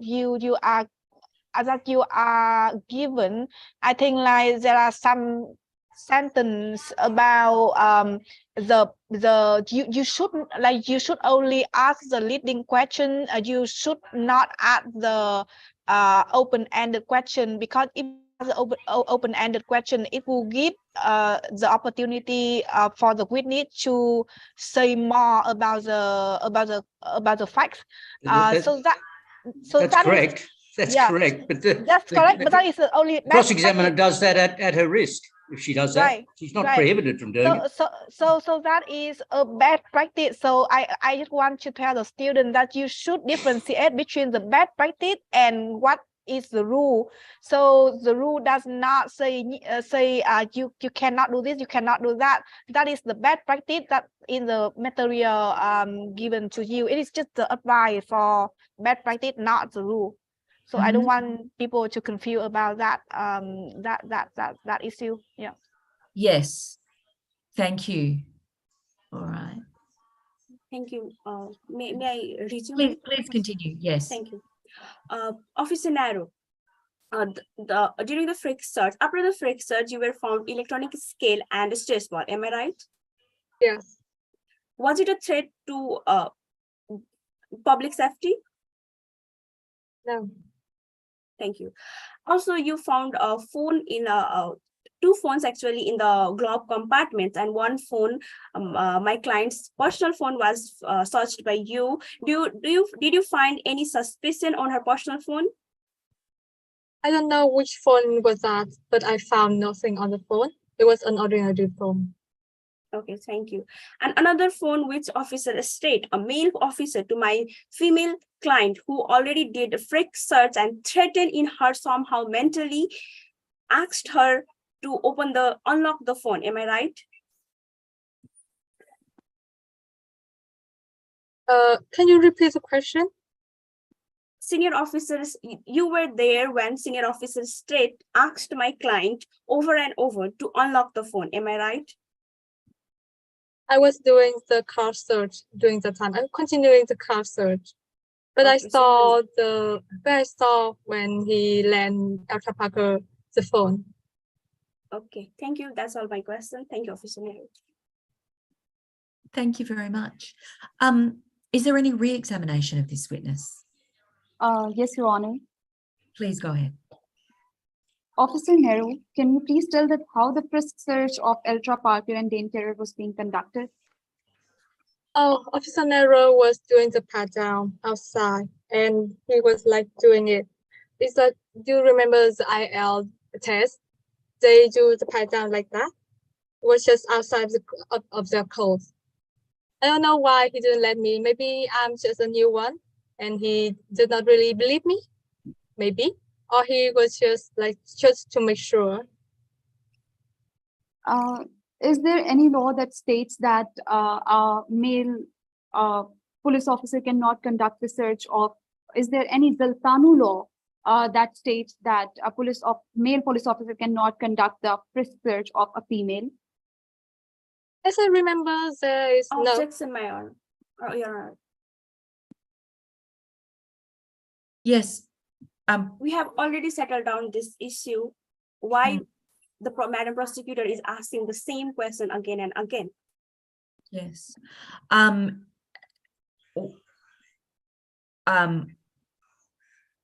What's the relevance, Prosecutor? What's the relevance of your question? Your Honor, we have to show that it is not unlawful with regards to the Zaltanu laws that a male police officer cannot conduct the frisk search of a female. So that's why I'm asking this question. The defense has already conceded that it is not unlawful. Is there another question you would like? Oh, are the judges, do you have any views? It arises from the cross-examination, this issue, but you're quite right, Your Honour. The defence has already conceded there's no law against it. Plus which there's no need to ask. I mean, you know, if you can save questions of law for the final argument, no need to ask the witness the facts about this. I also just wanted to clarify, is Edra a female? Do they identify as a female? Because I wasn't sure if that was included in the material. Well, the current witness has given evidence that both of the passengers in the car were female. That's the policeman's evidence. Thank you.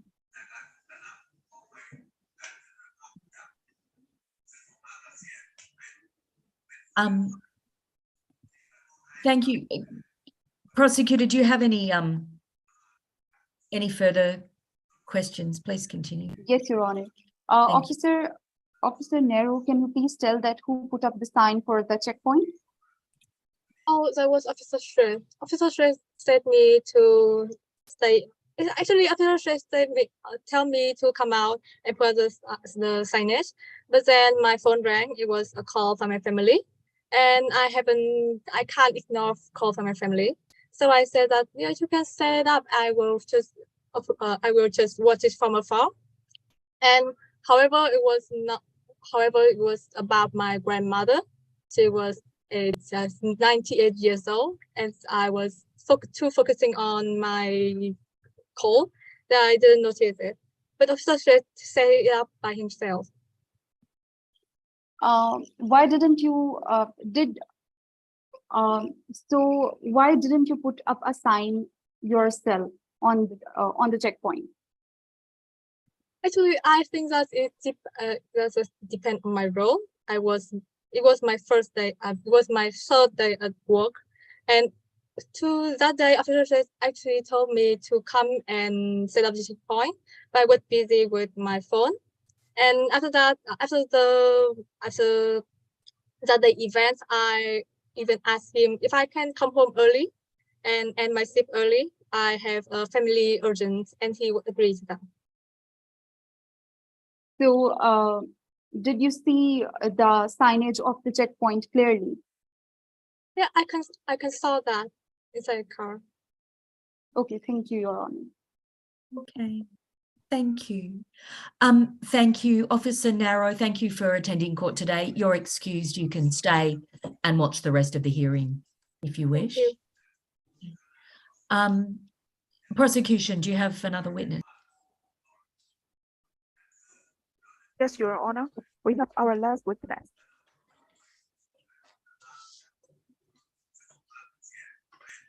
You're on mute. Could the final witness be sworn in, please? Thank you. Yes, our witness, Ziggy Batman. Hello, is Ziggy Bagman on the court today? Yes, I'm here. Please stand and raise your right hand. All right.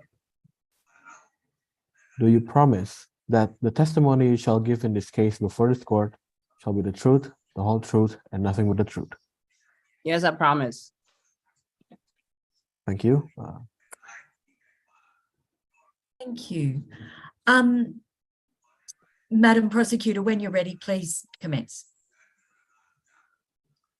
Yes, Your Honor. Hello, Mr. Ziggy. Please introduce yourself to the court. Hello, howdy. I'm Ziggy Bagman and I'm 63 years old. Yeah, where do you live? Oh, I live in the streets of Zoltanu because I'm a homeless person. I actually lost my house and my job from several years back. So I don't have a choice. I don't have any money. I have to live on the streets of Zoltanu and, you know, live off the charity of the people living there. So what are you doing on the 1st March of 2023? On that day, yeah, I remember I was just sitting there sometime in the streets and, you know, trying to sip a cup of coffee given by some lady from the restaurant across the street. Yeah, just watching there, you know, chilling. Life is just always going to be like that. Okay. So what did you see at the time? Oh, well, nothing much really, but sometime around close to lunch, I saw that there was like some checkpoint being placed there. And then I saw this black car going to that checkpoint, you know, the black BMW. I really love that car. Can you explain why did you steal near that BMW car and that checkpoint? Oh, I was just sitting there. There was a bench near the checkpoint. I was just sitting there and, you know, I was so close by and the black BMW car was approaching the checkpoint and it was there. It was stopped by some person. I think it was a police officer. And I was really curious and I really like that car because, you know, before I used to own my own garage and one of our specialties was the black, those BMW cars. And I really like black cars, you know? Okay. Then what did you see the police officer did to that car? Yeah, the officer was approaching the car. This is actually quite nice. He introduced himself and then there was some conversation going on between them. I don't know what happened next, but I think I saw him trying to look at the insides of the car. Okay. How far from the car and you? Oh, I was really, really close. You know, when the black car was at the checkpoint, I immediately went to that car, but then the officer told me to go away. But come on, black BMW cars. Black is my color, you know? So I did not go that far. I just stayed right close by so that whenever the officer is not around, I can inspect the car. Okay. What was the appearance of the Ultra Parker at that time?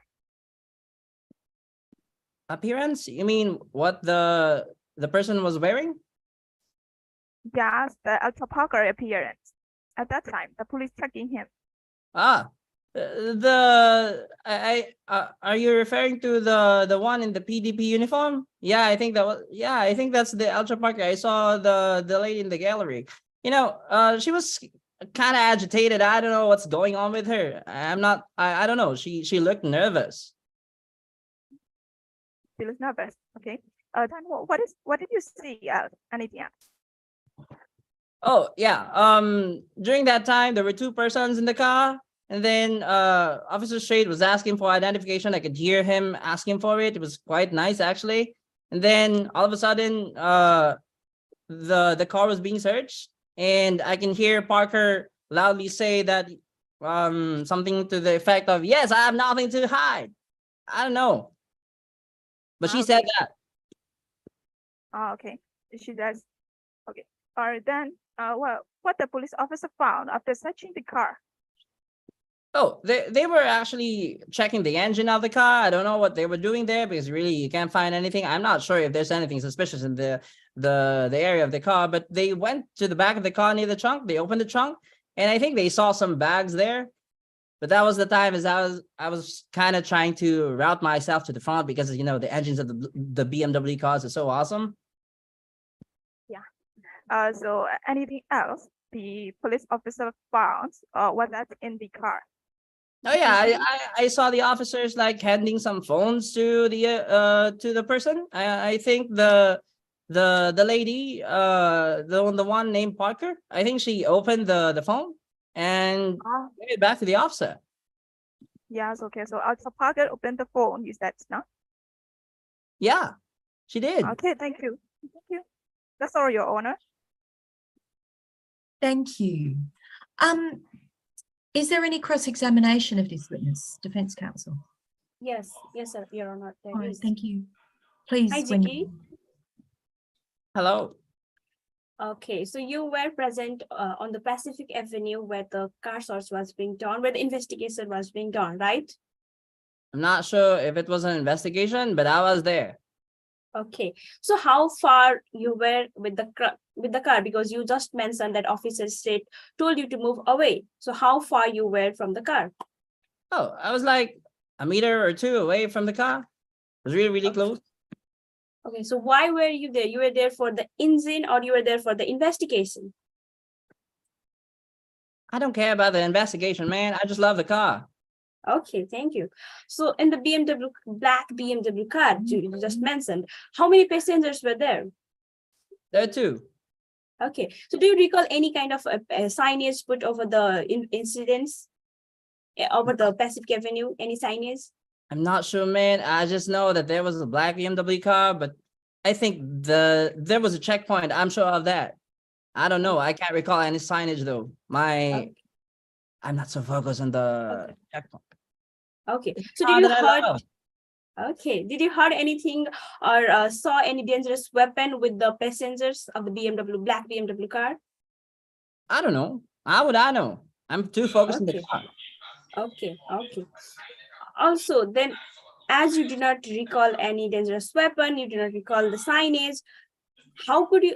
So you just mentioned that you saw Ultra Parker handing down the phone, unlocking herself.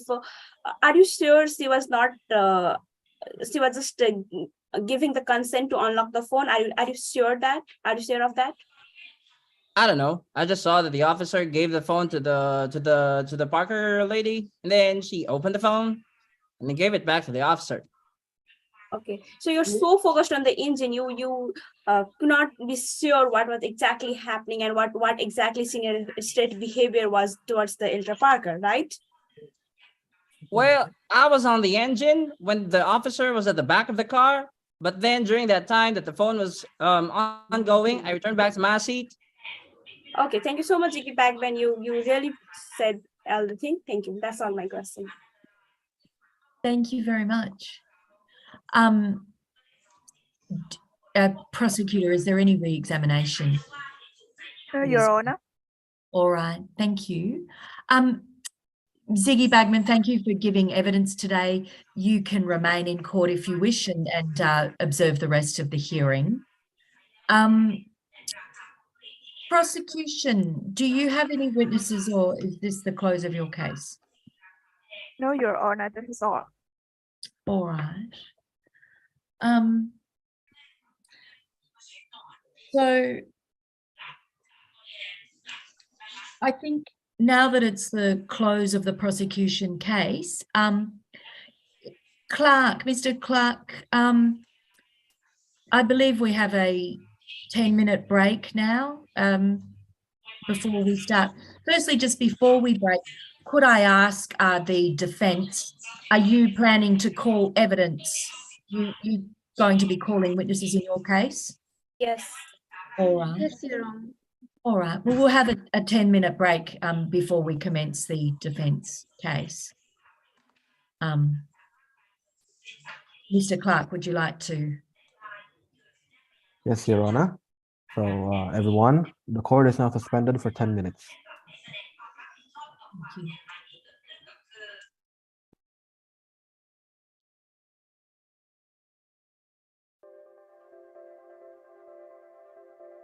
Fair trial. Exclusionary hearing. The Constitution is The roadside stop. police power. The electronic scale. The law. Examination in chief. The system. Drug trade. Witnesses. The fact. Risk search. Case theory. The search of the car. Cross-examination. To examine its witness. Legality in the collection of the evidence. Closing argument. Balance of probabilities. Defendant.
What is an evidence exclusionary hearing? The evidence should not be let in.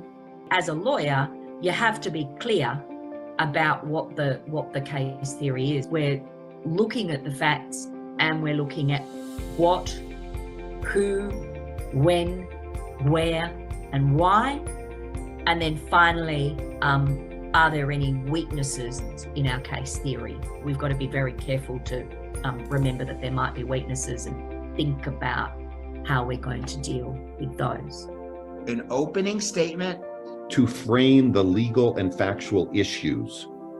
Your Honor, on 1st March 2023, Senior Officer Strait was in charge of the checkpoint established at Pacific Avenue. The checkpoint was being established because the Zaltano police had received information from some reliable sources that drug trafficking is being carried out on Pacific Avenue and Esther Road. Eventually, the court will learn that he was stopped wrongfully at the checkpoint. You're going to make a decision that has huge consequences, both for that person, but also maybe for the wider community. One of the things that rules of evidence does is that it makes sure that when you make that decision, you make it with the best evidence. And when I mean the best, I mean the most reliable, the most accurate, that it's based upon logic rather than any kind of emotional response.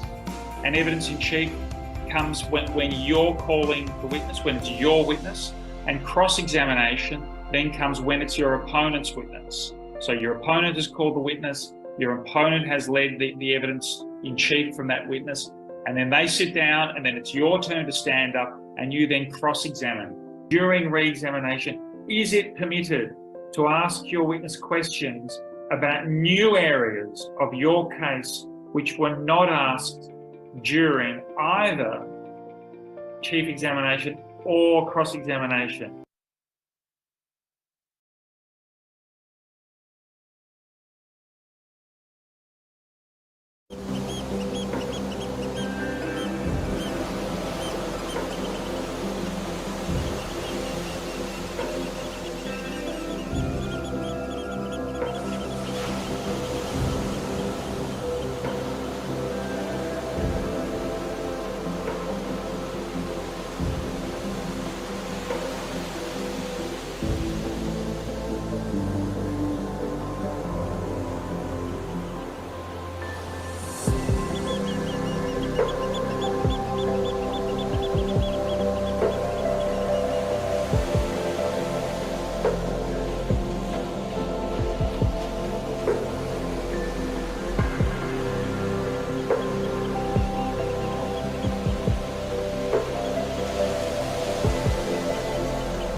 Erwin, the court is now in session. Thank you.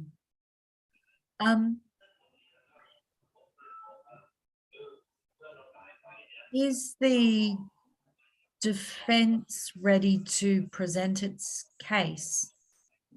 To call its Yes, first Your Honor. witness? All I right. would like to call my first witness, Eltra Parker. Thank you. Could Eltra Parker please be sworn in? Thank you, Clark. Is Ultra Parker in the room?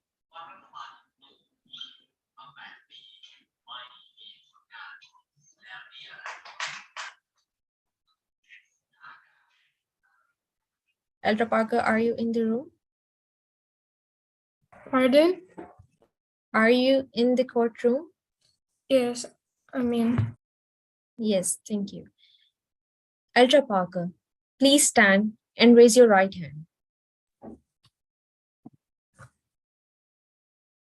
Do you promise that the testimony that you shall give in this case before the court shall be the truth, the whole truth, and nothing but the truth? I will tell the truth, the whole truth, and nothing but the truth. You may proceed. Thank you. Defense counsel, when you're ready, please commence. So, witness, can you please introduce yourself to the court? Sure. My name is Ultra Parker. I'm 28 years old and I'm studying chemical engineering. So, can you be more specific about your work and working schedule? So I do part-time job for PDP this past year as a delivery driver. My job is collecting and delivering various packages, also the payments for the deliveries. I handle the daily list of deliveries just containing the serial number and the address of each package. I don't know about the contents of the packages, I just deliver it. I trust the people I work with. I have to wear a PDP uniform when I'm working.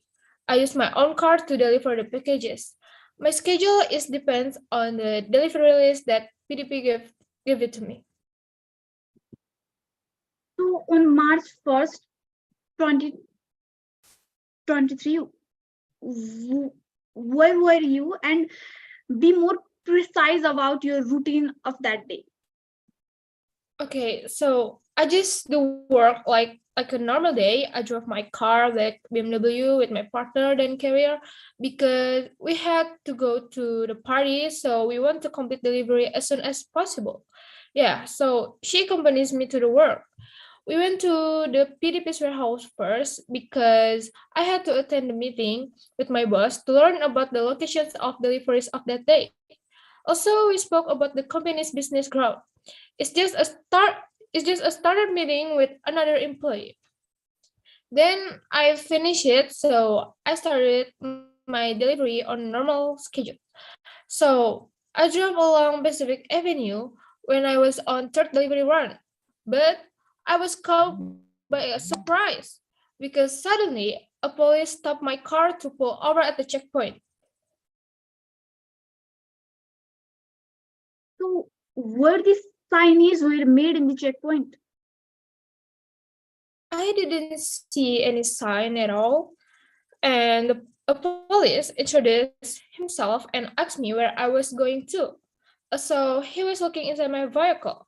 I just doing my work like a typical day. I don't do anything. Then he asked for my identification. It's just wasting my time. I had to go to somewhere. I told him that I had to complete my job to deliver the packages. So, witness, were you drunk driving, or why do you think the officer stopped you and your car suddenly? No, I didn't. I'm sober completely. I don't know why he stopped me. I'm just doing my work. I'm driving normally. I'm not making any problem. So, what happened after your car stopped for the checkpoint? Please try to remember every detail very clearly. Okay, so that police told me and my partner to get out of our car. I don't understand why he did this. I'm not guilty. He does a freak search to us. It's my privacy. He has no right to do this. I'm feeling uncomfortable with it. He did it with an aggressive attitude. That's so rude. So I reached my pocket to hold my stress ball because that police made me so nervous. So what happened after you got out of the car? Yeah, he continued what he was doing, but he still doesn't believe me. He said that he must do the freak search to protect if there was any weapon. Why on earth I do keep a weapon? I just work normally. He pushed me against my car and conducted a pat down from my shoulders to the lower part of my leg. I think it's so disrespectful for a police doing that to me.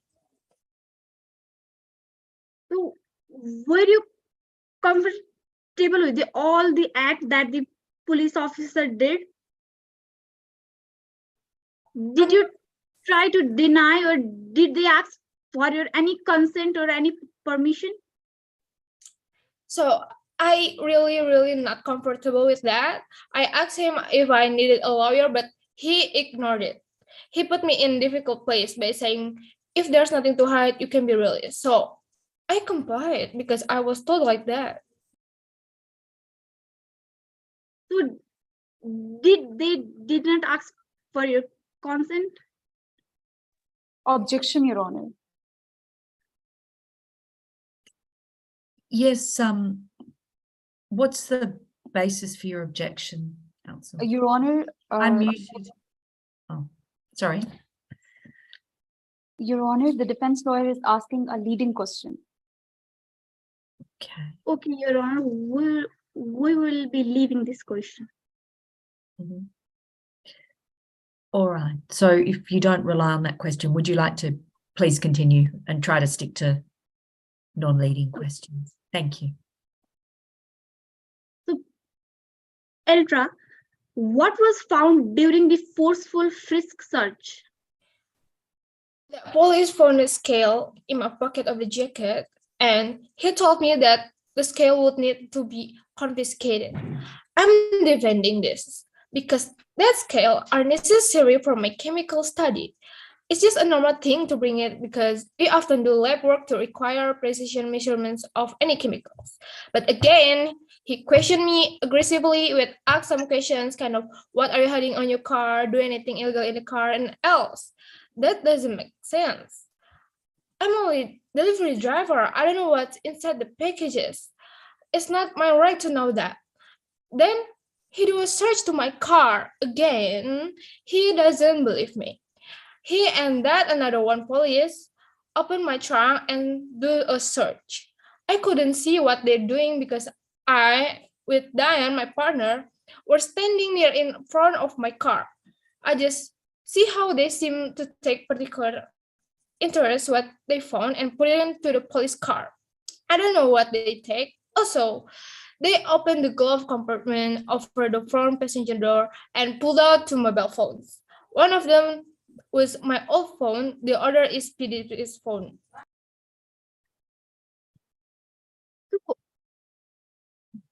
How did senior officer Strait ask your permission to investigate the phones?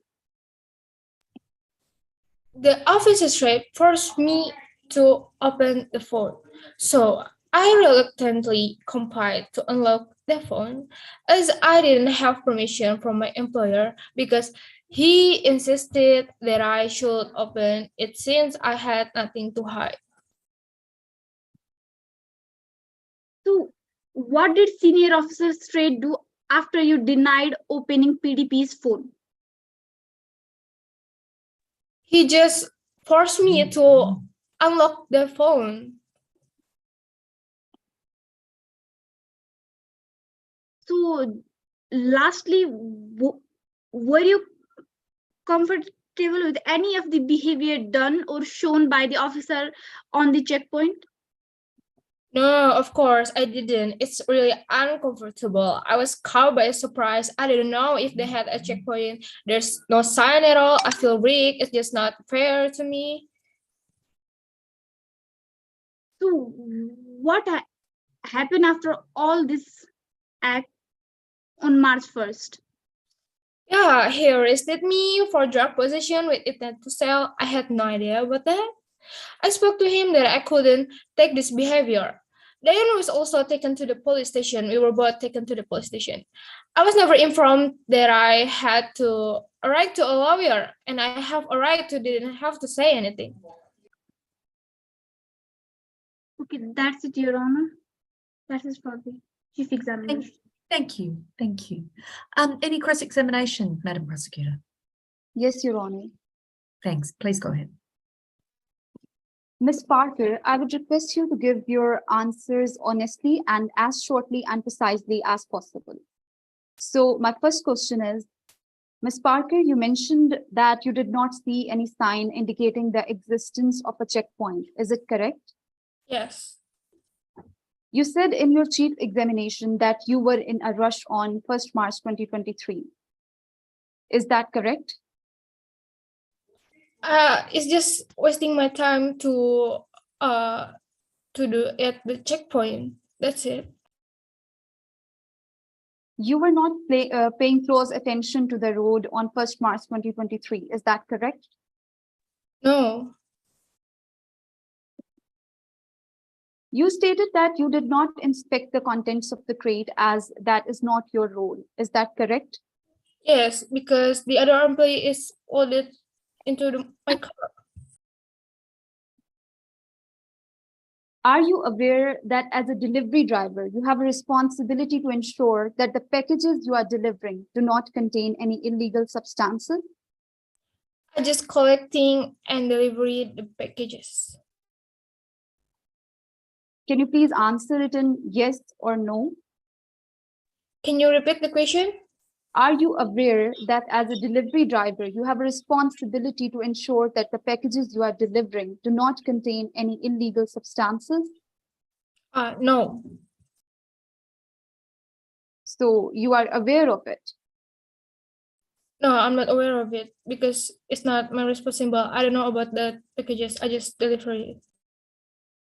You mentioned that you trust the people you work with and simply make the deliveries on the list and pursuant to instructions. Is that correct? Yes, of course. You refuse to allow Senior Officer Strait to perform a frisk search on you and Dane. Is that correct? Yes. You stated that the electronic scale found in your pocket was necessary for your chemical engineering degree. Is that correct? Can you repeat the question? You stated that the electronic scale found in your pocket was necessary for your chemical engineering degree. Is that correct? Yes, it's correct. Did you inform Senior Officer Strait about the electronic scale when he asked if you had any weapons on you? Yeah. Did you become aggressive when Senior Officer Strait was inspecting your vehicle? Yeah, because he acted aggressively too. Did you started to fiddle with your watch and pocket when Senior Officer Strait was inspecting your vehicle? No. Did you inform Senior Officer Strait that the packages you were delivering may contain chemicals for your chemical engineering degree? No. That's it, Your Honor. Thank you. Any re-examination of this witness? Yes, Your Honor. Please go ahead. So, Eltra, try to be more precise about this. So, what is your actual work in the PDP's company? Be more specific about your work. Okay. So I just collecting and delivering various packages. Also the payments for the deliveries. I just handed off the list of deliveries of the day. I don't know about the contents of the packages. That's it. So, what is the reason for your aggressive behavior towards the officers? Try to be more precise. Because he always forced me and he do aggressively too. So it just make me emotional. Objection, Your Honor. Yes, what's your objection? Your Honor, Eltra Parker is giving opinion and is not giving explanation that why he thinks that he became aggressive. No, Your Honor. So yes. It's her own personal experience. So anyone can share their own personal experience. This is not, she has not shared anyone else's experience but herself. So I don't think the objection is valid. Another objection, Your Honor. Yes, please. Your Honor, Eltra Parker used indirect speech to answer the question. She should have answered the question in direct speech if she is giving her opinion about something, that she became aggressive due to this thing or that thing. So she should have given an answer in direct speech that what the officer straight did, so she became aggressive. Well, if she's telling the court something that Officer Straight said, then yes, she would need to use direct speech. Officer Straight said, I'm going to frisk search you. All right, what do you say to that, defense lawyer? What do you say to that objection? So I think the content have already been explained in the chief examination. So I believe the witness have no reason to repeat herself again. So she is just supporting her arguments from the chief examination. Okay. All right. Does that mean that you don't want to ask the question anymore, or would you like us to rule on the objection? Okay, Your Honor. You can rule on the objection. Yes. All right. Judges, what's any comments or views about the objection? I think the second objection about direct speech can be dealt with by just reminding the witness to use direct speech if she's talking about what someone said. But the first objection about it being opinion, Judge Lynch, you're on mute. Could you unmute yourself, please? Hi. The police officer has given evidence as to what he said. I don't see that as being in any way relevant. For a witness to say she's emotional, I felt emotional, in my view, that's admissible. That's not opinion evidence. Agree. Okay. I say the same view with Judge Joe. All right. So, defense counsel, if you wish to ask the witness why, I think the question was, why did you become aggressive? You will allow that question. Please go ahead. So, witness, what are your reasons to be aggressive with the police officers? Please use direct speech. Okay, he accused me, so I'm nervous because I'm not guilty. I'm not making any problem. It just touch my right.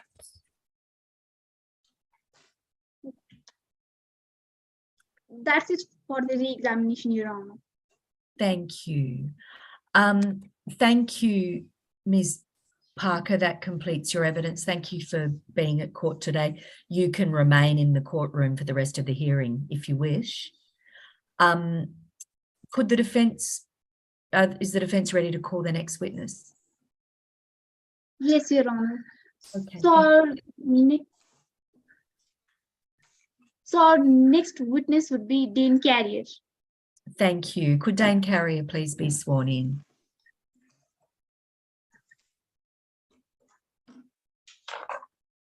Dane Carrier, are you in the room? Yes. Diane Carrier, please stand and raise your right hand. Do you promise that the testimony that you shall give in this case before the court shall be the truth, the whole truth, and nothing but the truth?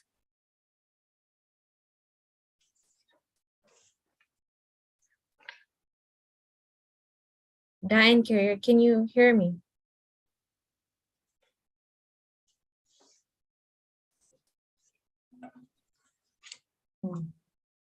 Diane Carrier, can you hear me?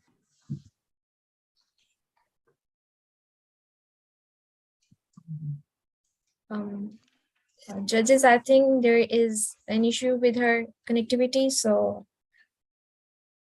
should we wait? Yes, I think we should wait. Maybe Dane Carrier, if you can hear us.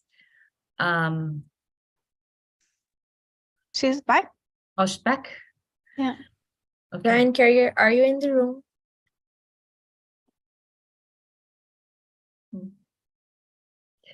Oh.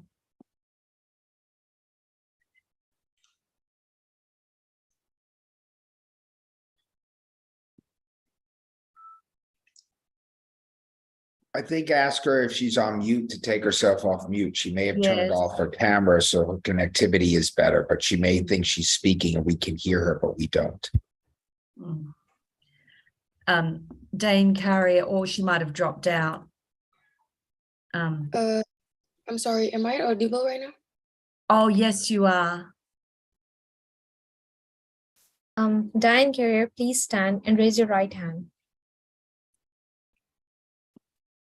Do you promise that the testimony that you shall give in this court before the court shall be the truth, the whole truth, and nothing but the truth? I will tell the truth, the whole truth, and nothing but the truth. Thank you. Defense, you may proceed. Thank you. Defense counsel, please go ahead when you're ready. So, witness, can you please introduce yourself to the courtroom? Okay. Hello, everyone. My name is Dane Courier. I'm 23 years old. Right now, I'm still searching for employment, and usually my activities is helping my partner, Eltra, with her work, and I went to a lot of parties. Can you please share your relationship with Eltra Parker? I've been in relationship with Ultra for 4 years right now, and currently we're staying together for quite a while. Where and with whom were you on the day of 1st March 2023? So I was with my partner Eltra, helping her with delivering the packages. We start at our home. And then we went to the PDP's office to collect the packages. And after that, we just go for delivering the packages. What actually happened while you were delivering the packages? Try to be more precise with the question. So I think it was on our third delivery for the day. We went to Pacific Avenue and Astor Road to delivering the packages. We just driving casually and seeing the road and feeling all the scenery and the vibes, and suddenly we were stopped by an officer and direct us into a checkpoint, and we just follow the instructions and we stop at the checkpoint. And after that, the officer straight walking towards our car. So what happened when senior officer approached your car? What happened after that? So officer straight approached our vehicle. Then I think he introduced himself. And then after that, he asking about where we're going and what we're doing. And Eltra answered that we're going for delivering packages. and out of nowhere, he just told us to get out of the car. And I remember Eltra was asking if she needs a lawyer, but didn't get any response to that. So, what happened after both of you got out of the car? I would like you to be more precise while remembering every event that occurred. So when we get out of the car, we stand on the sidewalk, and Officer Strait told us that he will conduct a research on us. It makes us very uncomfortable, especially Ultra. So she asked Officer Strait if they had the right to do that, because we're confused for the sudden act.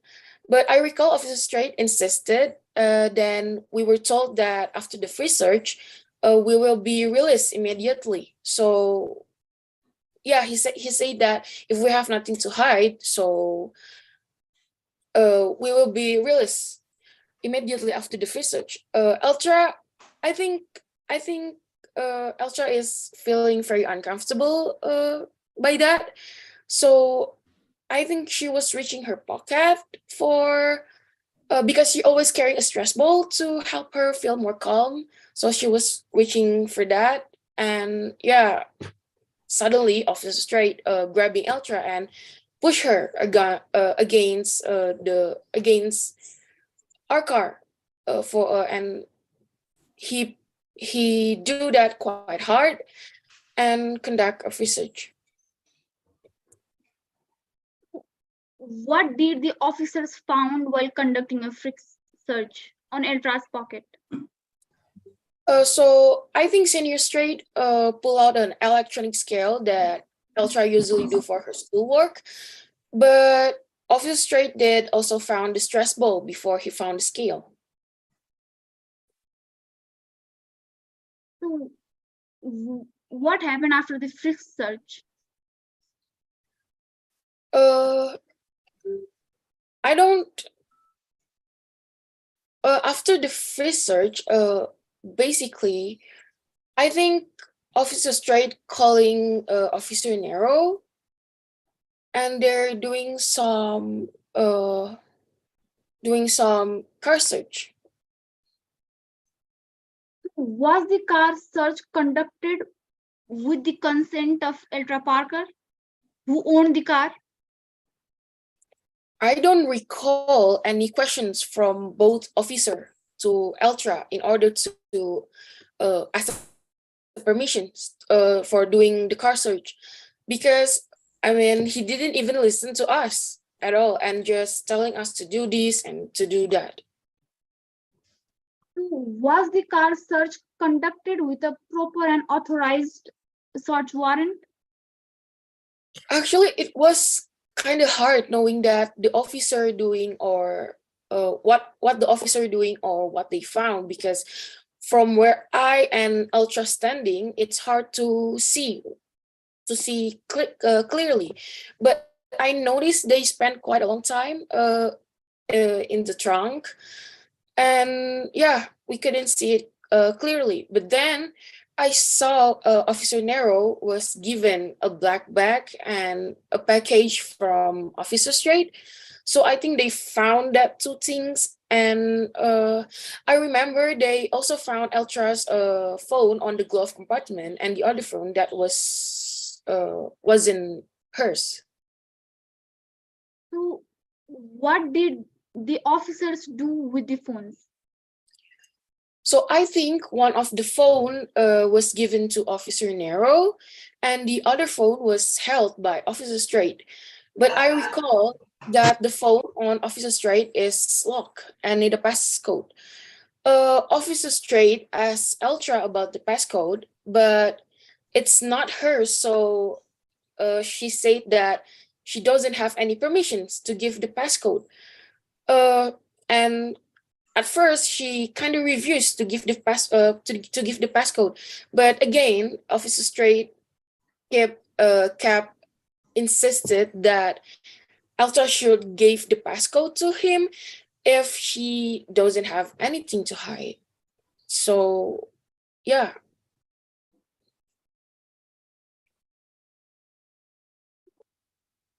What did the officers do when they could not get the permission of Ultra Parker to open the phone? I think the officer, like I said before, Officer Straight tell us Ultra to, if she got no issues at all for the officer opening the phone, she should give the passcode to the officer. So what did the officers found inside the phone? I don't recall, but yeah, I don't know because I couldn't see it. So what happened after all this act? After all this search, after all this thing, what happened after that? So I think Officer Straight suddenly saying that Ultra is arrested and putting a handcuff on her, and Ultra was emotional. I could see Ultra was emotional by the sudden act from the officer. Then we went to the police car and we were driven to the stations. And on the stations, I was waiting around 30 minutes because I'm waiting alone because Ultra is going to another room, and then I went home because I told so. That's it for the chief examination, Your Honor. Thank you.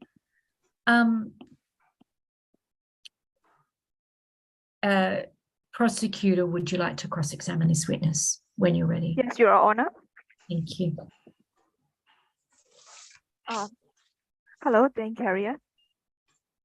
Yep. Are you have been in a relationship with Ultra Parker for the past 4 years, right? Yes. So you were really close each other, right? That's also right. Okay. So you were so close each other. So you will protect each other, right? You know? Yeah. You guys are really love. Okay, thank you. Yeah, sorry for your personal question. Yeah. On the 1st March of 2023, you and Ultra Parker had planned to go to the party after the Ultra Parker work is done, right? Yes. Yes. And then in your chief examination, you said you love party, right? I said I went to a lot of party. Yeah, you love a lot of party. Okay. So on the way of your delivery run, or you have planned to go to the party and you were rushed, right? Actually, because it was our own third delivery, so we're not that in a rush, like I said on my statement before. Okay. Okay, thank you. But at Parker's statement, he said he was rushed. Okay. Okay. So you didn't on your delivery run, you didn't care the surrounding exactly, right? I'm sorry? Or you weren't care the surrounding exactly, right? On your delivery run. I'm you sorry. Didn't care. Yeah, you didn't care this environment. You didn't care the environment exactly on your delivery run. No, I enjoy the scenery and the vibes of the room. Okay, thank you. So do you see a person near the checkpoint? Not officer. A person. Do you see something else? I think, yeah. You think? Not you sure, or? I think that's I don't know. I'm not focusing on other things at that time. Okay, you don't know. You said you didn't exactly know. Okay, there is a person who calls the department, but you didn't even see a person, but you said you were not rushed. Okay, so you and Ultra Parker yeah, you remember the officer straight who arrests you in the previous case, right? Yes. So you use an auto parker friendly with the checkpoint because you know you have experience. I'm sorry. Right. You and auto parker know about the checkpoint because you have an experience. You have been previous arrest. No. Oh no, you don't know about the checkpoint. Yeah, we don't usually stop at the checkpoint. Okay. Oh, sorry. And then use an auto parker is really nervous when the police stopped you. Yes, that's right. Yes. Okay. And then did the senior officer straight explain about the checkpoint, right? He only telling us there's a checkpoint. Okay. Yeah. And in your statement, yeah, senior officer straight as about both of them to set up the car at the parker respond. Do I need a lawyer? How can I get one now, right? Yes. Okay. Yeah, you know, ultra response was more than worrying about the normal person. You agree that? I'm sorry?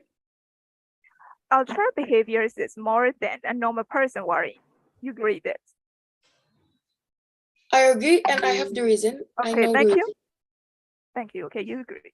Okay.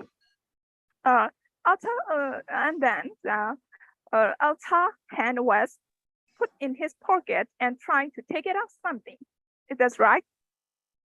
When the police checked you. I was told on my statement. Yes, I saw that because Yeah, she okay, was you saw that. responsible. Okay, thank you. Okay, thank you. All right, so Alta hand was in the pocket and trying to take it out something, but a normal person who cannot see a thing in this pocket. Is that correct? I don't know. You can see a thing in my pocket. Yeah, right? I think. Okay, so I think could be anything else in the pocket, right?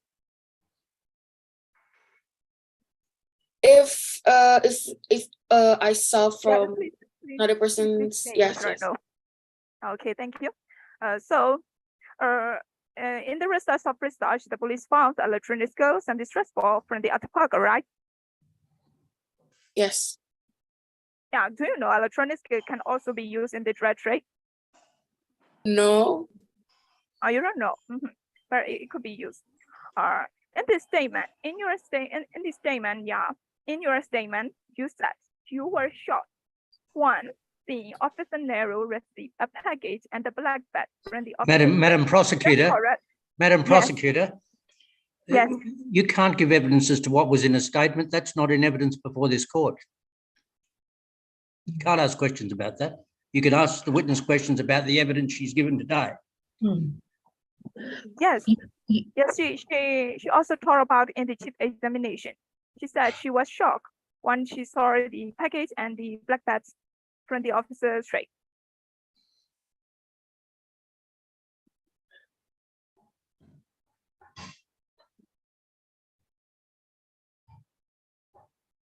Okay.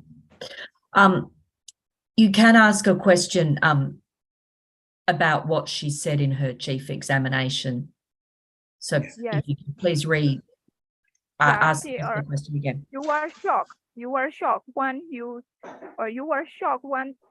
saw the officer Nero receive a package and the black bag from the officer's tray. Is that correct? I couldn't say I didn't say I shocked, but it's just suddenly Officer Nero retrieved a backpack and a package. Oh, it's okay. Yeah, you know, for a normal person, there is no reason for shock to see the package and the black bag. Is that correct? I'm sorry, a normal person. What? Yeah. For a normal person, there is no reason to shock when just seeing black bag and the package, right?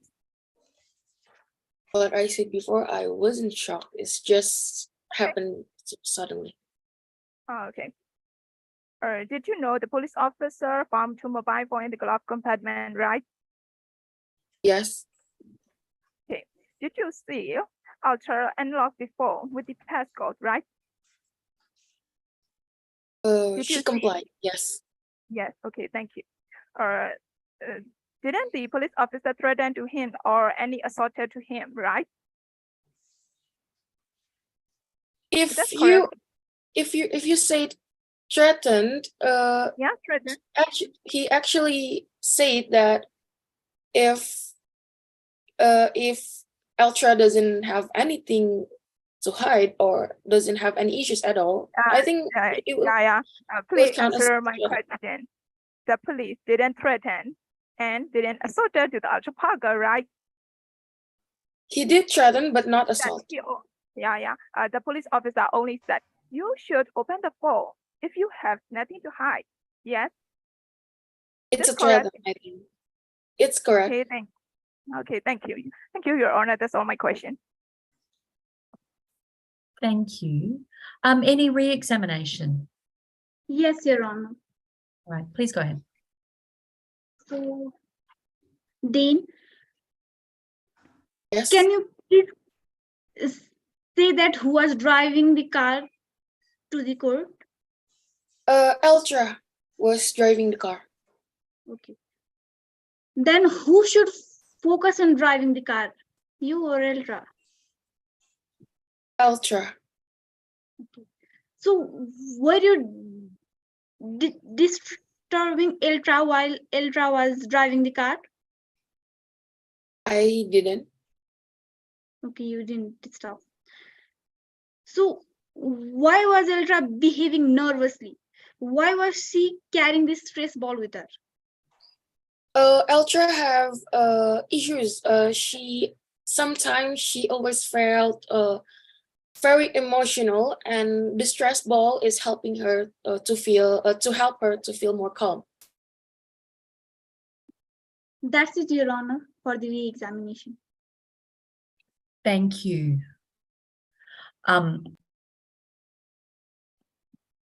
Thank you, Dane Carrier, for giving evidence today. You're excused, but you may remain in the courtroom for the rest of the hearing if you wish. Thank you. Does the defence have another witness to call? Yes, Your Honor, there is. Thank you. Could the next witness be sworn in, please?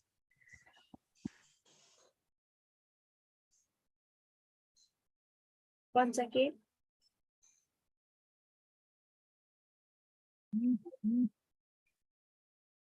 Panchakil, are you in the courtroom? Yes. Please stand and raise your right hand. Do you promise that the testimony that you shall give before the court shall be the truth, the whole truth, and nothing but the truth? The testimony I will give shall be the truth, the whole truth, and nothing but the truth. Thank you. Defense, you may proceed. Thank you. Good morning, Miss. Could you please give your brief introduction to this honorable court? Good morning. My name is Banchakil and I am 42 years old. Okay, thank you. What do you work for?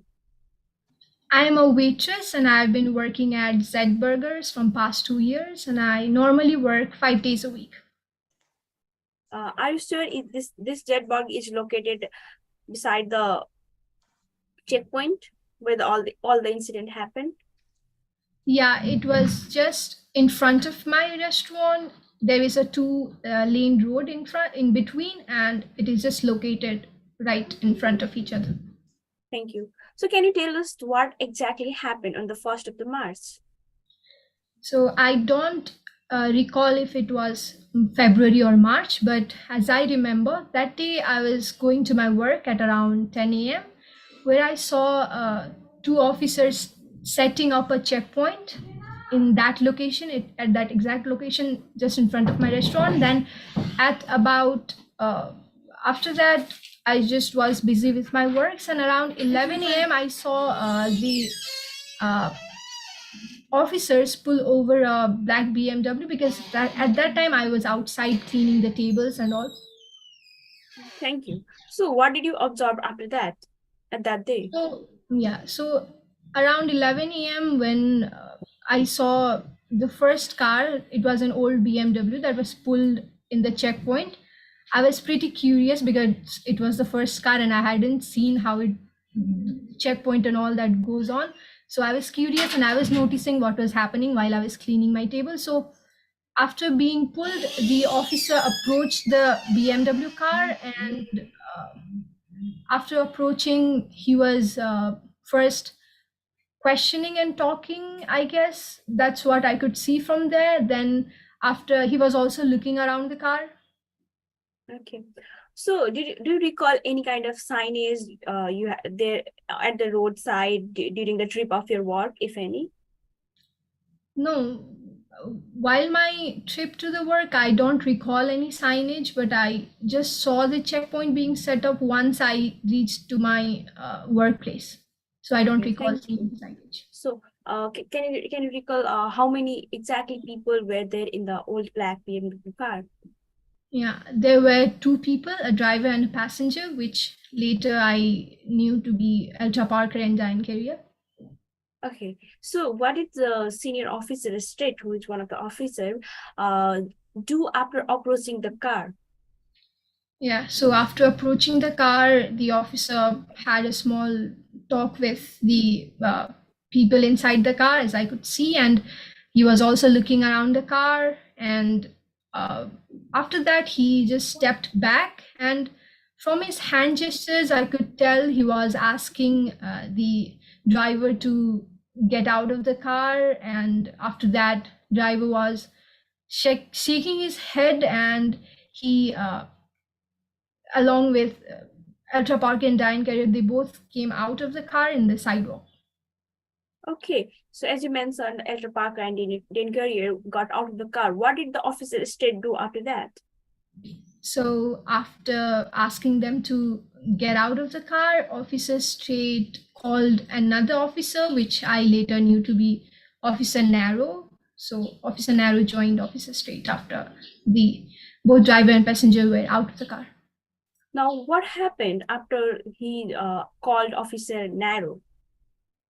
So once the other officer was called, Officer Straight conducted a frisk search of both the passenger and the driver, Ultra Parker and Diane Carrier. Okay, so Ms. Bansakil, what happened after they conducted or nothing or got what they got out of the frisk search?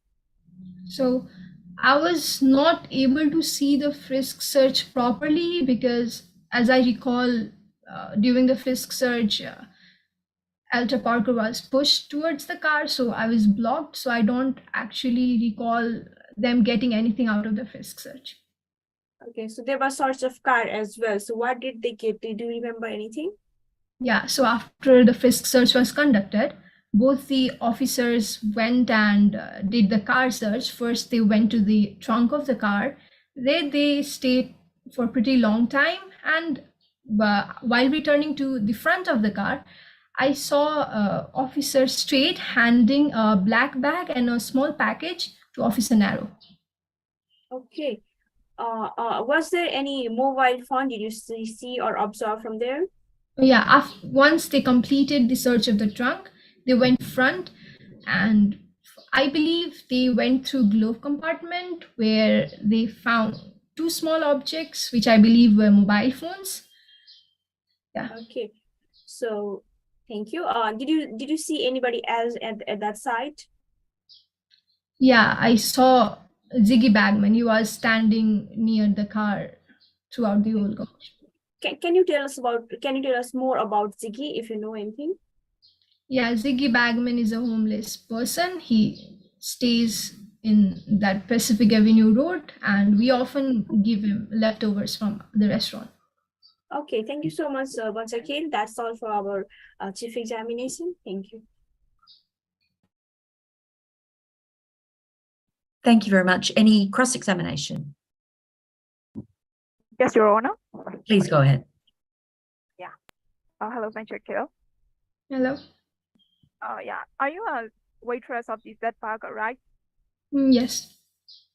In your examination, you answer about on the 1st March of 2023, you saw two police officers set up the checkpoint in the positions of the side of the road, right? Yeah. So you saw the police officers set up the checkpoint, right? Yes, I saw them setting up the checkpoint. Okay. After a while, a black BMW arrived at the checkpoint. That's correct. Yes.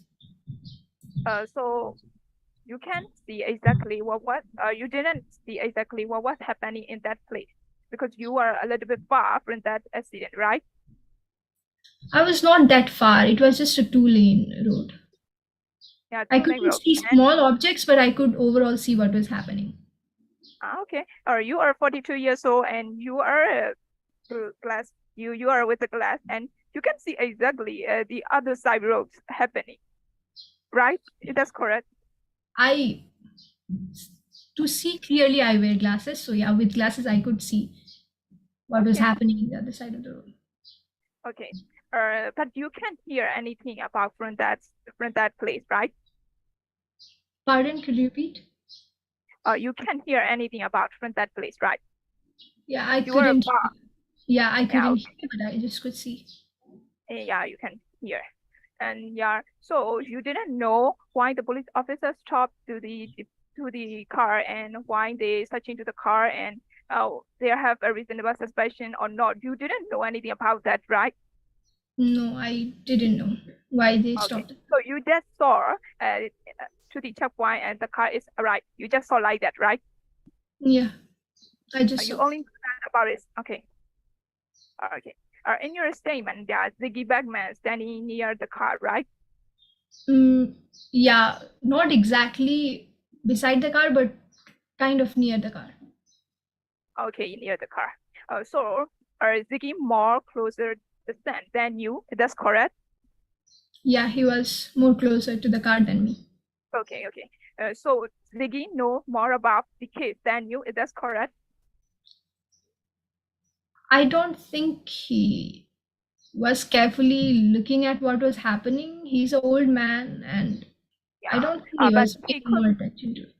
Okay, but he could be here and he could be see more clearly than you. That's correct. Because he is near. I don't think he could see clearly because he's an old man with poor eyesight.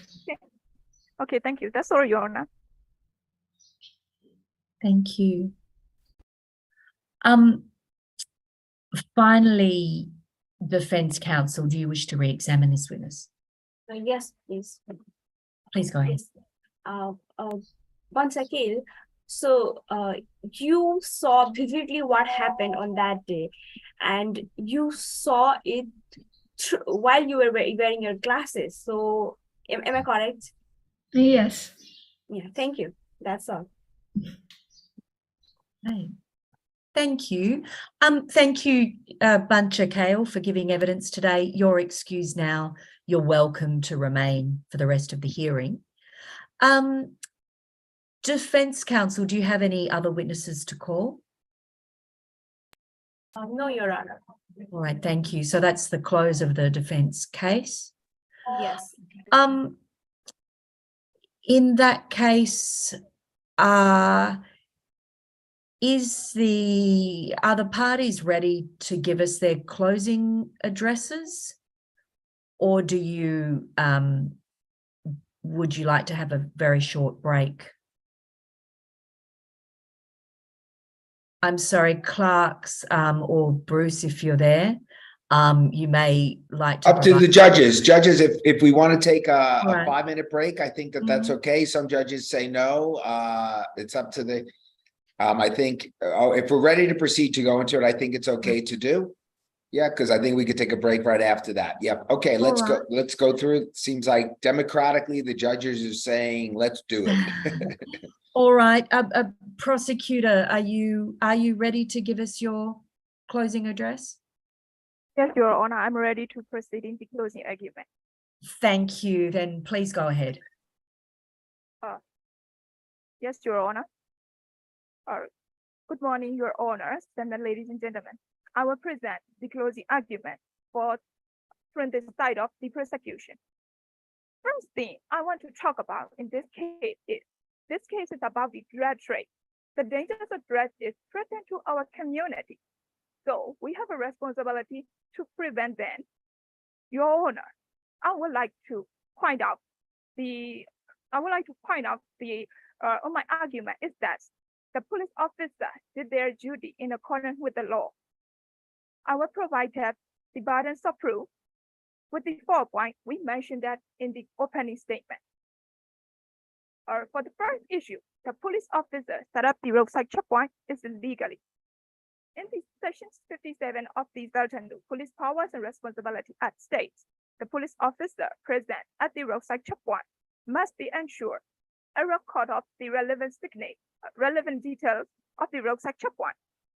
It has including the reason for the establishing of the roadside checkpoint and when and where it was established, and the roadside, how long that the roadside checkpoint is established, and the relevant signage to one the road user. Your Honor, in the first March of 2023, our police officer set up the checkpoint because they received report of the drug being moved along with the Pacific Avenue. The police officer set the roadside checkpoint on the 10 a.m. of the morning and on the Pacific Avenue of the Astor Road. And the officer straight did the business record, and then the police officer set up the necessary signage to warn the road user. About that point, in the witness, Officer Nero said that senior officer straight had placed proper signage required for the roadside checkpoint. In the statement of the bencher girl, she saw two police officers set up the checkpoint on the opposite side of the road. That means she knew there is a checkpoint there. And then in Ziggy Beckman, he also knew there is a checkpoint on the 1st March of 2023. He didn't recall about the sign, but he know there is a checkpoint. So in here, the road user, Ziggy Beckman and the bencher gate know there is the checkpoint. There is only two of Ultra Parkas and the Dane Gary who didn't know or who didn't see the sign of the checkpoint, because they didn't see the checkpoint because they were rushed and they were rushed to go to the party. Ultra Parker sir, he was rushed. One police officer checked him. He was rushed, and the police officer wasted his time. So they were rushed to go to the party, and they didn't care the environment, and they didn't see the sign. So, Your Honor, the police officer established the roadside checkpoint is only if they do it systematically in accordance with the law. The roadside checkpoint is legally, Your Honor. In the second issue, the police officer did the research to the defense because they have reasonable suspicion. At that point, Your Honor, the defense lawyer mentioned about the male officer didn't do research to the female client. Or we can say like that because there is no law on the Belgian. It could be happening in her countries or maybe something in outsider, but there is no rule in the Belgian law. It is the states of the Belgian law, and we talk about the Belgian law. This is no law about that, so it is not necessary. On the 1st March of 2023, the defense car arrived at the checkpoint. The police officer stopped it. Then Officer Strait introduced himself and explained about the checkpoint. That time, the defense Ultra Parker is wearing PDP uniform. PDP is a company and the police civilian for the suspect connection with the drug trade in the Belgium. Then Ultra Parker appearance is nauseous. His eye was bloodshot. He advised eye contact with the police officer. Your Honor, senior officer Strait has the police officer 16 years, so he definitely aware of the different unusual behavior. Then, while the police were examining the defense Ultra Parker, he reached Ultra Parker's hand was reached into his pocket and tried to take it out something. It may be a dangerous weapon. Environmental security is an important responsibility for the police. Thus, the police conduct the research to the defense. Therefore, in the second issue, there is no breaking law. The police officer did their duty and they follow the rule. That's Your Honor, the research is legally. And then in the third issue, the police officer searching to the defense car is legally. Your Honor, in the section 29 of the New Police Powers and Responsibility Act, subsection 1 states that the police officer who reasonably suspects the commission of an offense may, without warrant, to stop and detain the suspect person, searching the person and anything person possession. In here, Officer Stray conducted the frisk search and he found electronic scales and the strap ball. He did the frisk search for the public security, but he found the electronic scale. That electronic scale used the measuring of the thread for the individual sale. The aim of the checkpoint is to prevent the thread trade. That's why the police officer have a responsibility to check the car. In the statement, and then I repeat, I mention again the defense expression. And Officer Stray said, Altapaka's appearance in national lecture I constantly forgetting. And then in statements of city segment, he said, Altapaka's appearance is against that as he was unable to stand still. The Altapaka is the deliveryman of the PTP company, and its company is connection with Red. And then his partner, the carrier, was previously arrested for the threat charges. Your Honor, there are many reasonable suspect point here.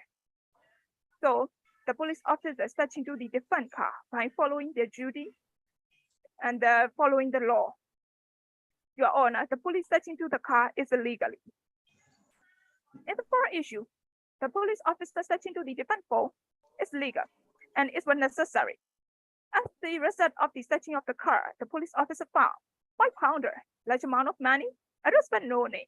They found 2 mobile phones in the glove compartment. And at the time, the police already enough, like 5 pounder, it could be a pure cocaine. And then already found the scale that's you be in drug trade. And they found large amount of money. They have also and that they have 2 deliveries, therefore, but they have less amount of money. What is they sell like expensive? But to be more specific, the police officer asked to the defense to open the phone. And then that phone is belonging from PTP. Yeah, PTP company is a connection with the drug. So we need to, the police officer need to check it for exactly. And then Officer Stray didn't threaten to Altapaka to open the phone. He just said Altapaka should open the phone if he didn't hide anything. He just say like that, no threaten or no assaulted to him.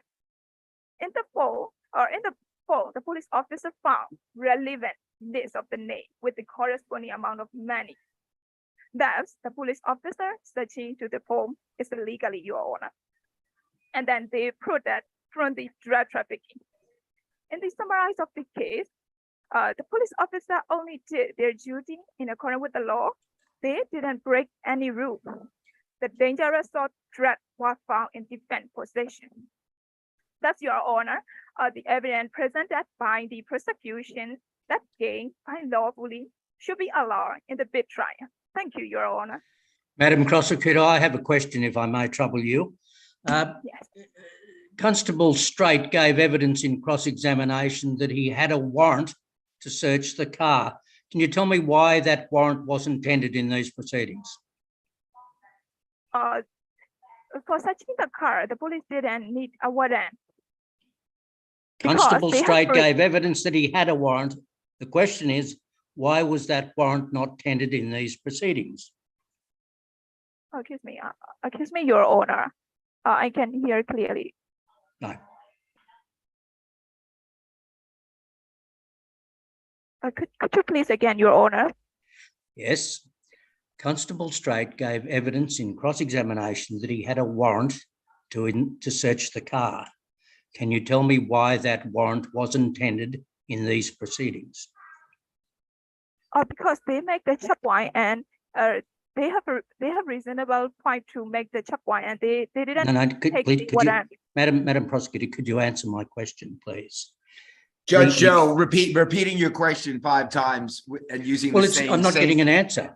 I understand, and I don't think they understand the English of what you're saying. So there is nobody called Constable Strait. So Senior Officer Strait. Senior Officer Strait. Let me try just to make it clear. Yep, sure. Senior Officer Strait Judge Lynch is saying that during senior officer, not constable, senior officer Straight's testimony, senior officer Straight said that senior officer Straight had a warrant. Why during this small but important hearing was that warrant not given during this small but important hearing? I think that that's what Judge Lynch's question is. Is that correct, Judge Lynch? That's correct. That's correct. Okay, yes. And Sorry. first, the question is, Judge Lynch remembers senior officer Straight saying that senior officer Straight had a warrant. Is that correct? Did senior officer Straight testify to that? And if so, why did you as the prosecution not give the court that warrant in this hearing? Yeah, Senior Officer Straight have no warrant, Thank you. and he doesn't need it. Thank you. That answers my question. Thank you very much. Thank you, Your Honor. Thank you very much. Any other questions from the rest of the panel? No. All right. Thank you. We will then move on to the closing address from the defence. If you're ready, please, Defence Counsel. Yes, Your Honor. This is defense lawyer representing my client Edgar Parker in this trial. Justice threat to anywhere or anytime is injustice everywhere and every time. I repeat, justice threat to anywhere, anytime is injustice everywhere and every time. And because of that legal maxim, we are here for the pre-trial, for the motion of exclusion of the evidence which is illegally obtained. Here I want to recall the doctrine, the legal doctrine, the fruit of poisonous tree, which extends that illegally obtained evidence must not be used by the prosecution in the legal proceeding. And this is the doctrine which we need to follow in our case as well. So there are mainly 4 issues which we are discussing today. The illegal checkpoint, the first one, the second, frisk search, which was done without the consent, without the search warrant. The third, the search of the car, which was also done without the search warrant or without the consent of my clients. And another, the mobile phone, which was unlocked, also without the freely given volunteer consent. Let's more discuss about the checkpoint, which was established, and my clients were investigated on the 1st March. And on the witness statement and on the evidence which we got, the business record is only given on 5th March of 2023, which question the credibility and which question the rule of law done by the Jaltanu police, and it and the Article 4 of Jaltanu Constitution, which gives the power for the checkpoint, but the investigation should be done properly and all of the things. So it seems like there is human right violation, there is the encroachment of privacy, there is encroachment of the human dignity, there is no equal treatment that my clients got from our Jaltanu police officer who were there for the public safety, but they became threatened to my clients. So the checkpoint was illegal. The things done at the checkpoint was threat to the human right, human privacy. And the second, the frisk search, where from the frisk search, which was done without the consent and which is contradictory to the Section 29 of Jaltanu Police Power and Responsibility, Section 9(1) allows them to search. But let me remind, the search warrant or consent must be needed as per the Section 29(2) of the Jaltanu Police Power and Responsibilities. But without the consent, they conducted the frisk search and they found a stress ball and electronic scale, which were not at all threatened to the public safety, which is established in the witness statement as well. It was not at all threat to the public safety. So there was no any reason to continue the search. There was no any reason to continue the investigation, but it was done. And regarding the search of the car, firstly, the frisk search was not needed, but still they continued the search and they went in the car to search further, in which they They also had no search warrant, and my client did not give at all consent to search the car, but they did that, and they were my client who were busy in the meeting, and the DIN courier who was not aware what was inside the car, what was inside the packages, and my clients who was a trustworthy PDP delivery person should not be accused for what is inside the car. And so these things which was obtained from the car should not be admissible because it is illegally obtained.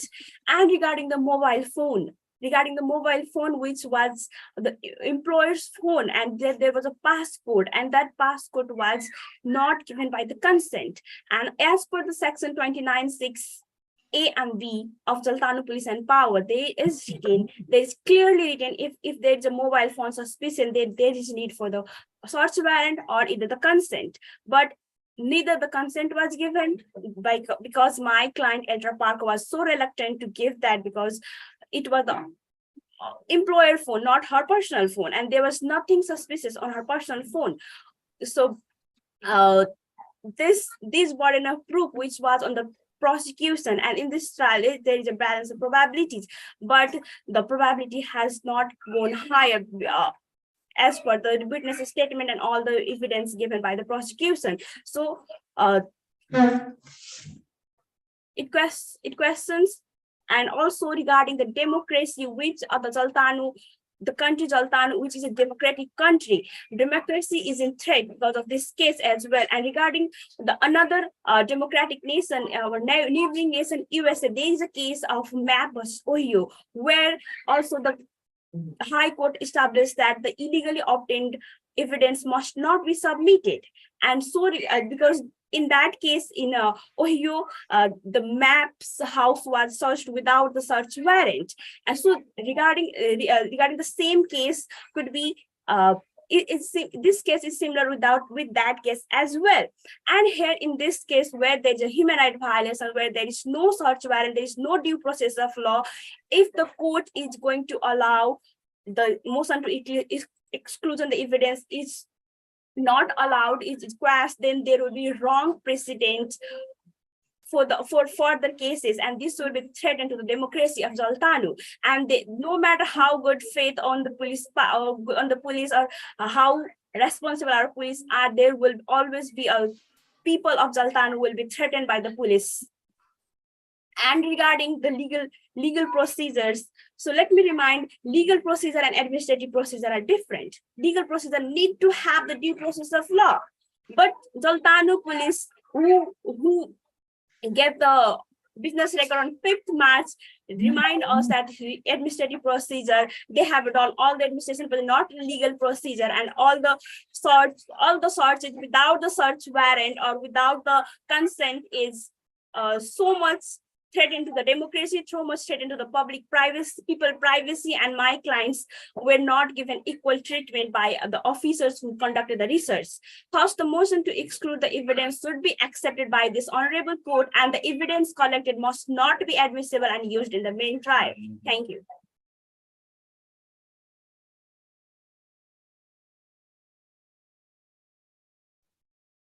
Thank you very much, Defence Counsel. Thank you to all the parties and witnesses. We are now the judges are going to retire to consider our findings. We are not sure how long we will be. It may be up to 30 minutes. Would the clerk or the organisers like to give us a definite time to come back, or would you like us just to come back? No, you'll come back. Yeah. I mean, yeah, it usually takes about 15 or 20 minutes. All right, so around 20 minutes. Everybody, please stand up. Thank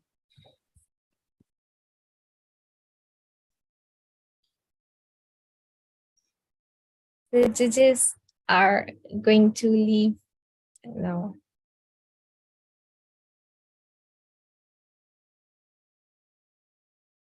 Everyone, please be seated.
Great, everyone. So welcome back. And if we could turn on our videos.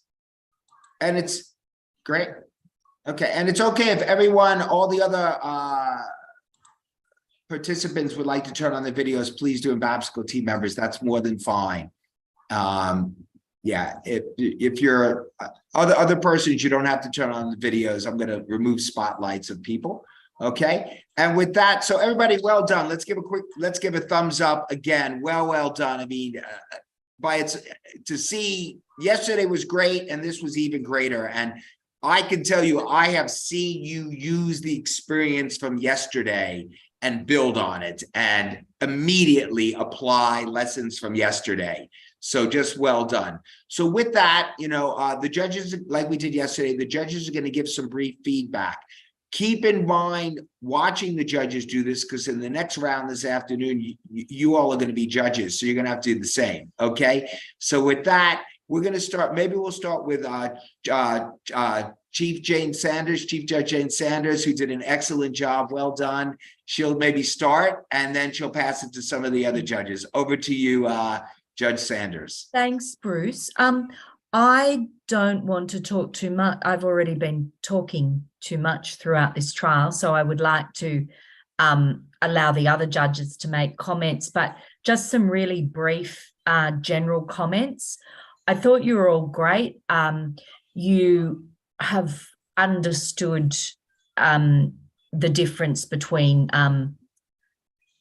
nice non-leading questions for your examination in chief and tough leading questions for your cross-examination. So mostly I think you as lawyers did that very well.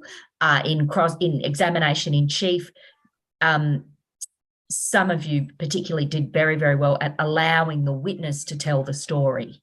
And if it was a witness, sometimes maybe it went the other way. So Ziggy Bagman, for example, he was a very chatty, talkative witness, wasn't he? And sometimes maybe you might have needed to interrupt your witness a bit more and kept him under control. But I think chief examination, allowing the witness to tell the story, that's what you want, and that's what you did, which was great.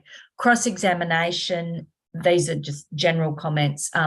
I thought that you mostly asked very good, short, sort of punchy, leading questions.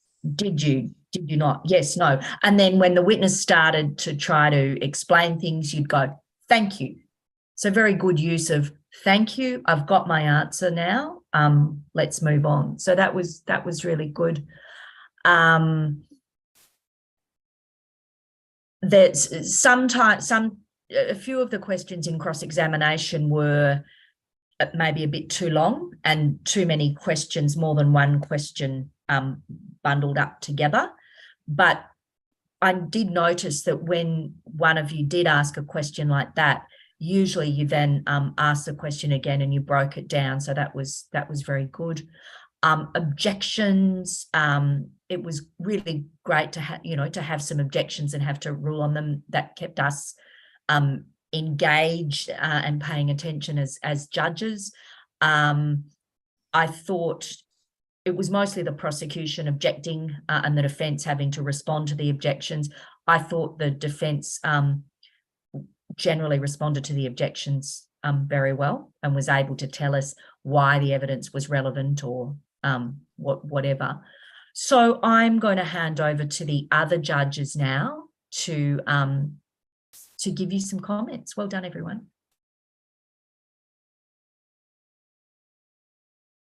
Whoever wants to comment, please go ahead. Well, I'm happy to jump in straight away to get what I need to do. First of all, the addresses, both the opening addresses and the closing addresses, were all very good. The opening address by the defence, clearly the prosecutor had some difficulty with English. I didn't penalise her at all because of that, because her content was just really, really good. And even though it came out a bit stilted, but it was really good stuff. So you had done great work on preparing that, even though you're having some difficulties with the English. So I thought that was really good. In relation to opening for the sorry, that was for defence. With the opening for the prosecution, there was the policy issue that grated with me a little bit, but I understand now that you've been told to use that policy issue, you know, drug trafficking, etc. I think where I come from in Australia, if you told judges, these types of applications are generally done during a trial in Australia, but without the jury being present, called a voir dire. And if you attempted to tell a judge the sort of policy issues that you were doing in Australia, you would not get very far. But I understand where you were, and no marks were deducted for that issue. Again, both closing addresses were very good. Witnesses were all good, and the cross-examination, or the evidence in chief, cross-examination and re-examination was all very good. With re-examination, with cross-examination, generally you will ask leading questions. That is, questions that have a yes or a no answer, or I don't know, I can't remember. But there's no embargo against asking open questions. That is, asking the witness what happens here, but you run the risk that the evidence that's given may run against your case. So there's no rule against it, but you need to think carefully about it before using it. With evidence in chief, yesterday we had lots of leading, much less leading today, so there were less objections. Objections were appropriately made generally and appropriately dealt with. Often a person asking a leading question would quickly withdraw it, and that would resolve the issue, because they then realised that mistakenly they'd asked a leading question. So well done, everyone. Even after I did yesterday morning as a judge and this afternoon as a judge, and it's been a dramatic improvement even over the course of 24 hours. So very, very good. And frankly, virtually all of you are non-English, not English speaking as a first language, except maybe Ziggy Bagman. I think he might have been a Yank stuck in there somewhere. But it was all good. And I really don't know how you do it with English not being your first language, and you're to be congratulated. Well done, everyone. Just add some comment to that. Again, great job by everybody, and it was actually quite close in the end for me. On this point about policy, that Joe just made, I think the real point to make is, especially if you're going to make policy arguments for the prosecution, it's got to be about the exercise of the judge's discretion. I mean, you can't be defending illegality on the basis of policy. That will just annoy judges. But where you have some non-compliance, which you're saying it's not illegal, but in the terms of the discretion of the judge. So here, the issue about the checkpoint, and whether it was really, whether it was when the checkpoint complied with Zaltanu law, you have all this inconsistency about the business record, which was brought out in the evidence quite well. Defense was good in putting in and really playing on that. Prosecution didn't really allude to it. So if you're going to talk, bring that policy argument, the prosecution should have been said, okay, there were some issues that were brought out, the defense will make some points about some non-compliance with some elements of the business record, which are just administrative. And, in looking at those, we have to look at the bigger policy. That might have been a good place to bring the policy in, but you need to be careful how you use that. In terms of, I want to say, I think the witnesses were all great. A special prize maybe to Ziggy, but the witnesses were all great. They except perhaps Officer Straight might have been better not to have said that he had a warrant when he didn't. But with that exception, I think there was good, the witnesses knew their brief, they stuck to their brief, they were very patient. It's true that you need to control your witness, but if your witness is going, but you must be careful not to stop the witness from actually kind of giving a full answer. There are times when it went over the limit of capturing the witness, and there were some points where witnesses were being asked to kind of give opinion about things or comment, which you should say for the closing. So you need to be careful to really focus your question just on the key factual points that that witness can speak to.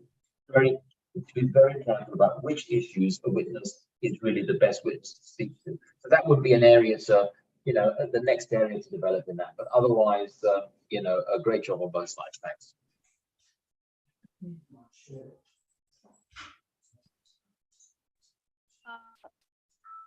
So next will be my comment to all of you. So actually, like as other judge observe, I have I said the same observation that both teams did very well today, and you made such a great improvement in comparison with your performance yesterday. Other judge already kind of like comment on multiple points, and I will not repeat those points. I will just come to some of the details that I observed from your presentation. So for prosecution team, I think like one of you, prosecutor number one, made a lot of the objection. And actually that is good that you are brave to raise the objection when you find that any question from the defense counsel kind of like intimidate or is intimidate your witness or are not proper. However, try to kind of like stick with the rule and don't make a frivolous objection that basically will be overruled by the judge. For the defense team, I want to go to some particular comment as because I noticed some issue from your team. So for example, like defense counsel number one, right? I heard that you keep like address your client as HR Parker. Meanwhile, that remember that is your client, so a more proper way to address him or her should be like Missy Parker, or like try to be more respectful to your client. And there was one moment you asked, I think it's in re-examination, you raise the question to your, and you just said like try to be precise, and I think like it just seems like the kind of like the how say like kind of like what you would tell your client, or it seems like you are in the other side with your client. So if you are dealing with the witness who is your client, try to make a softer tone, try to be kind of like more how say more respectful to him or her. And less aggressive, because if you are aggressive with your own client, you can end up like making him or her very freaked out. And when prosecutor two, I think cross-examine your witness, the third one, Benchakil, prosecutor to compare Benchakil with Ziggy, the third witness of the other side, and ask Bancha to give opinion like Ziggy know the case better, right? So that is the question prosecutor two throw to Bancha. This is inherently like the question during the cross examination that the defense team can object, but no one object. Like I think this is really very easy question that you can attack the prosecutor and other prosecutor to stop. Because like how can Bancha know whether Ziki will know the case or will know the fact better than them? Each eyewitness have a different first-hand experience, and therefore no one can compare. Like you cannot compare orange with apple. You cannot, because certain thing Ziki will be observe better, but certain thing court Bancha will be able to observe better. So for this question, for me, it's really easy to spot and to raise objection, but no one did from the defense team. And lastly, I would like to comment about the witness. The witness as a student in the role of witness then carrier. So I think when the prosecutor, again, I think it's prosecutor two, throw a question to you like you and Elcha are close, you will protect each other, right? And then just answer one short answer as expected by the prosecutor, like you answer yes. So for me, when this moment happened, it looked like the defense counsel team did not prepare you well for this question, because so when you are a witness and when you was a witness and you have to answer the question from the other side during the cross examination, you remember that they are trying to attack the credibility of your statement. They are trying to say that you did not tell the truth, you are telling lie, you are biased, you are not impartial, you are not neutral person, something like that. So for me, if I was a witness in this for this question, I just said like yes, I and Elcha are close, but it does not mean that I will tell lie to protect her, basically. Like and I will say like I already want to be to just tell the truth in this trial, so I will tell the truth. So that's something like you can elaborate more, even if the other side try to shut you down and say that you only need to answer yes or no. That is your freedom of speech, right, to say more if you want to say more. So that's kind of like some tip that you can utilize when you participate in the trial for both like prosecutor and counsel and the witness. That is all the observation from my side. But well done. Oh, bye. Yeah, definitely in agreement with what all the previous judges have said. You guys did really well, spoke very clearly with a lot of conviction, which I really liked.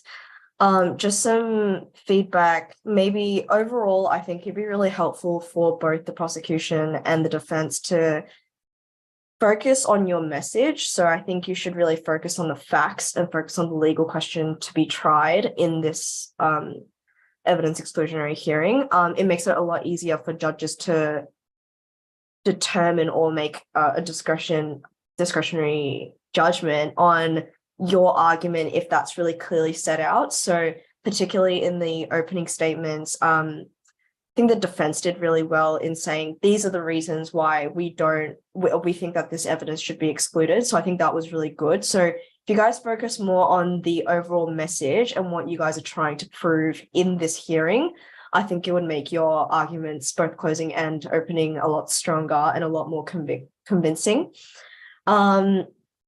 Objections are really hard. I didn't finish law school that long ago, so evidence is definitely one of the hardest subjects, and objections are really technical and really difficult, but they're an extremely important part of a hearing and a trial. So if you guys looked a little bit more into the different kinds of objections that you can make, I think that'd be really helpful in improving thinking on your feet and being really engaging within the witness testimonies. I think that'd be really cool to see. I really like that some of you actually went to talk about the credibility of a witness as well, trying to decrease your opposition's witnesses' credibility.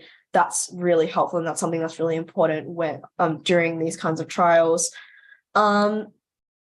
Yeah, I think you guys did a really good job, and it'd be amazing to see you guys to see how you guys improve in the next week for your trial. So good luck, everyone. Thank you.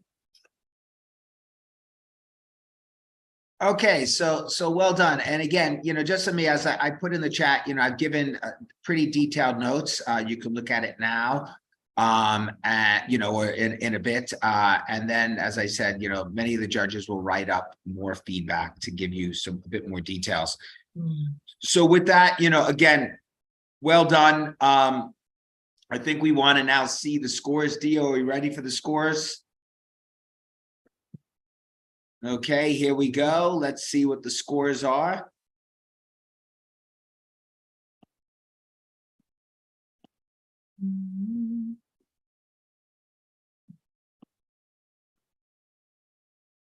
Okay, so we have the defense scoring.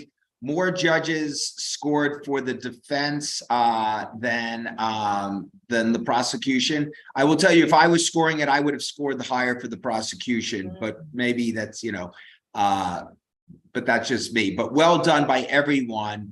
And we're going to see this afternoon how you score each other as you, once again, you flip sides. So well done on this. And absolutely by the judges. I think we should thank all of them for this. And and I think all the teams now should be really thinking about next week and who's going to be picked for which roles.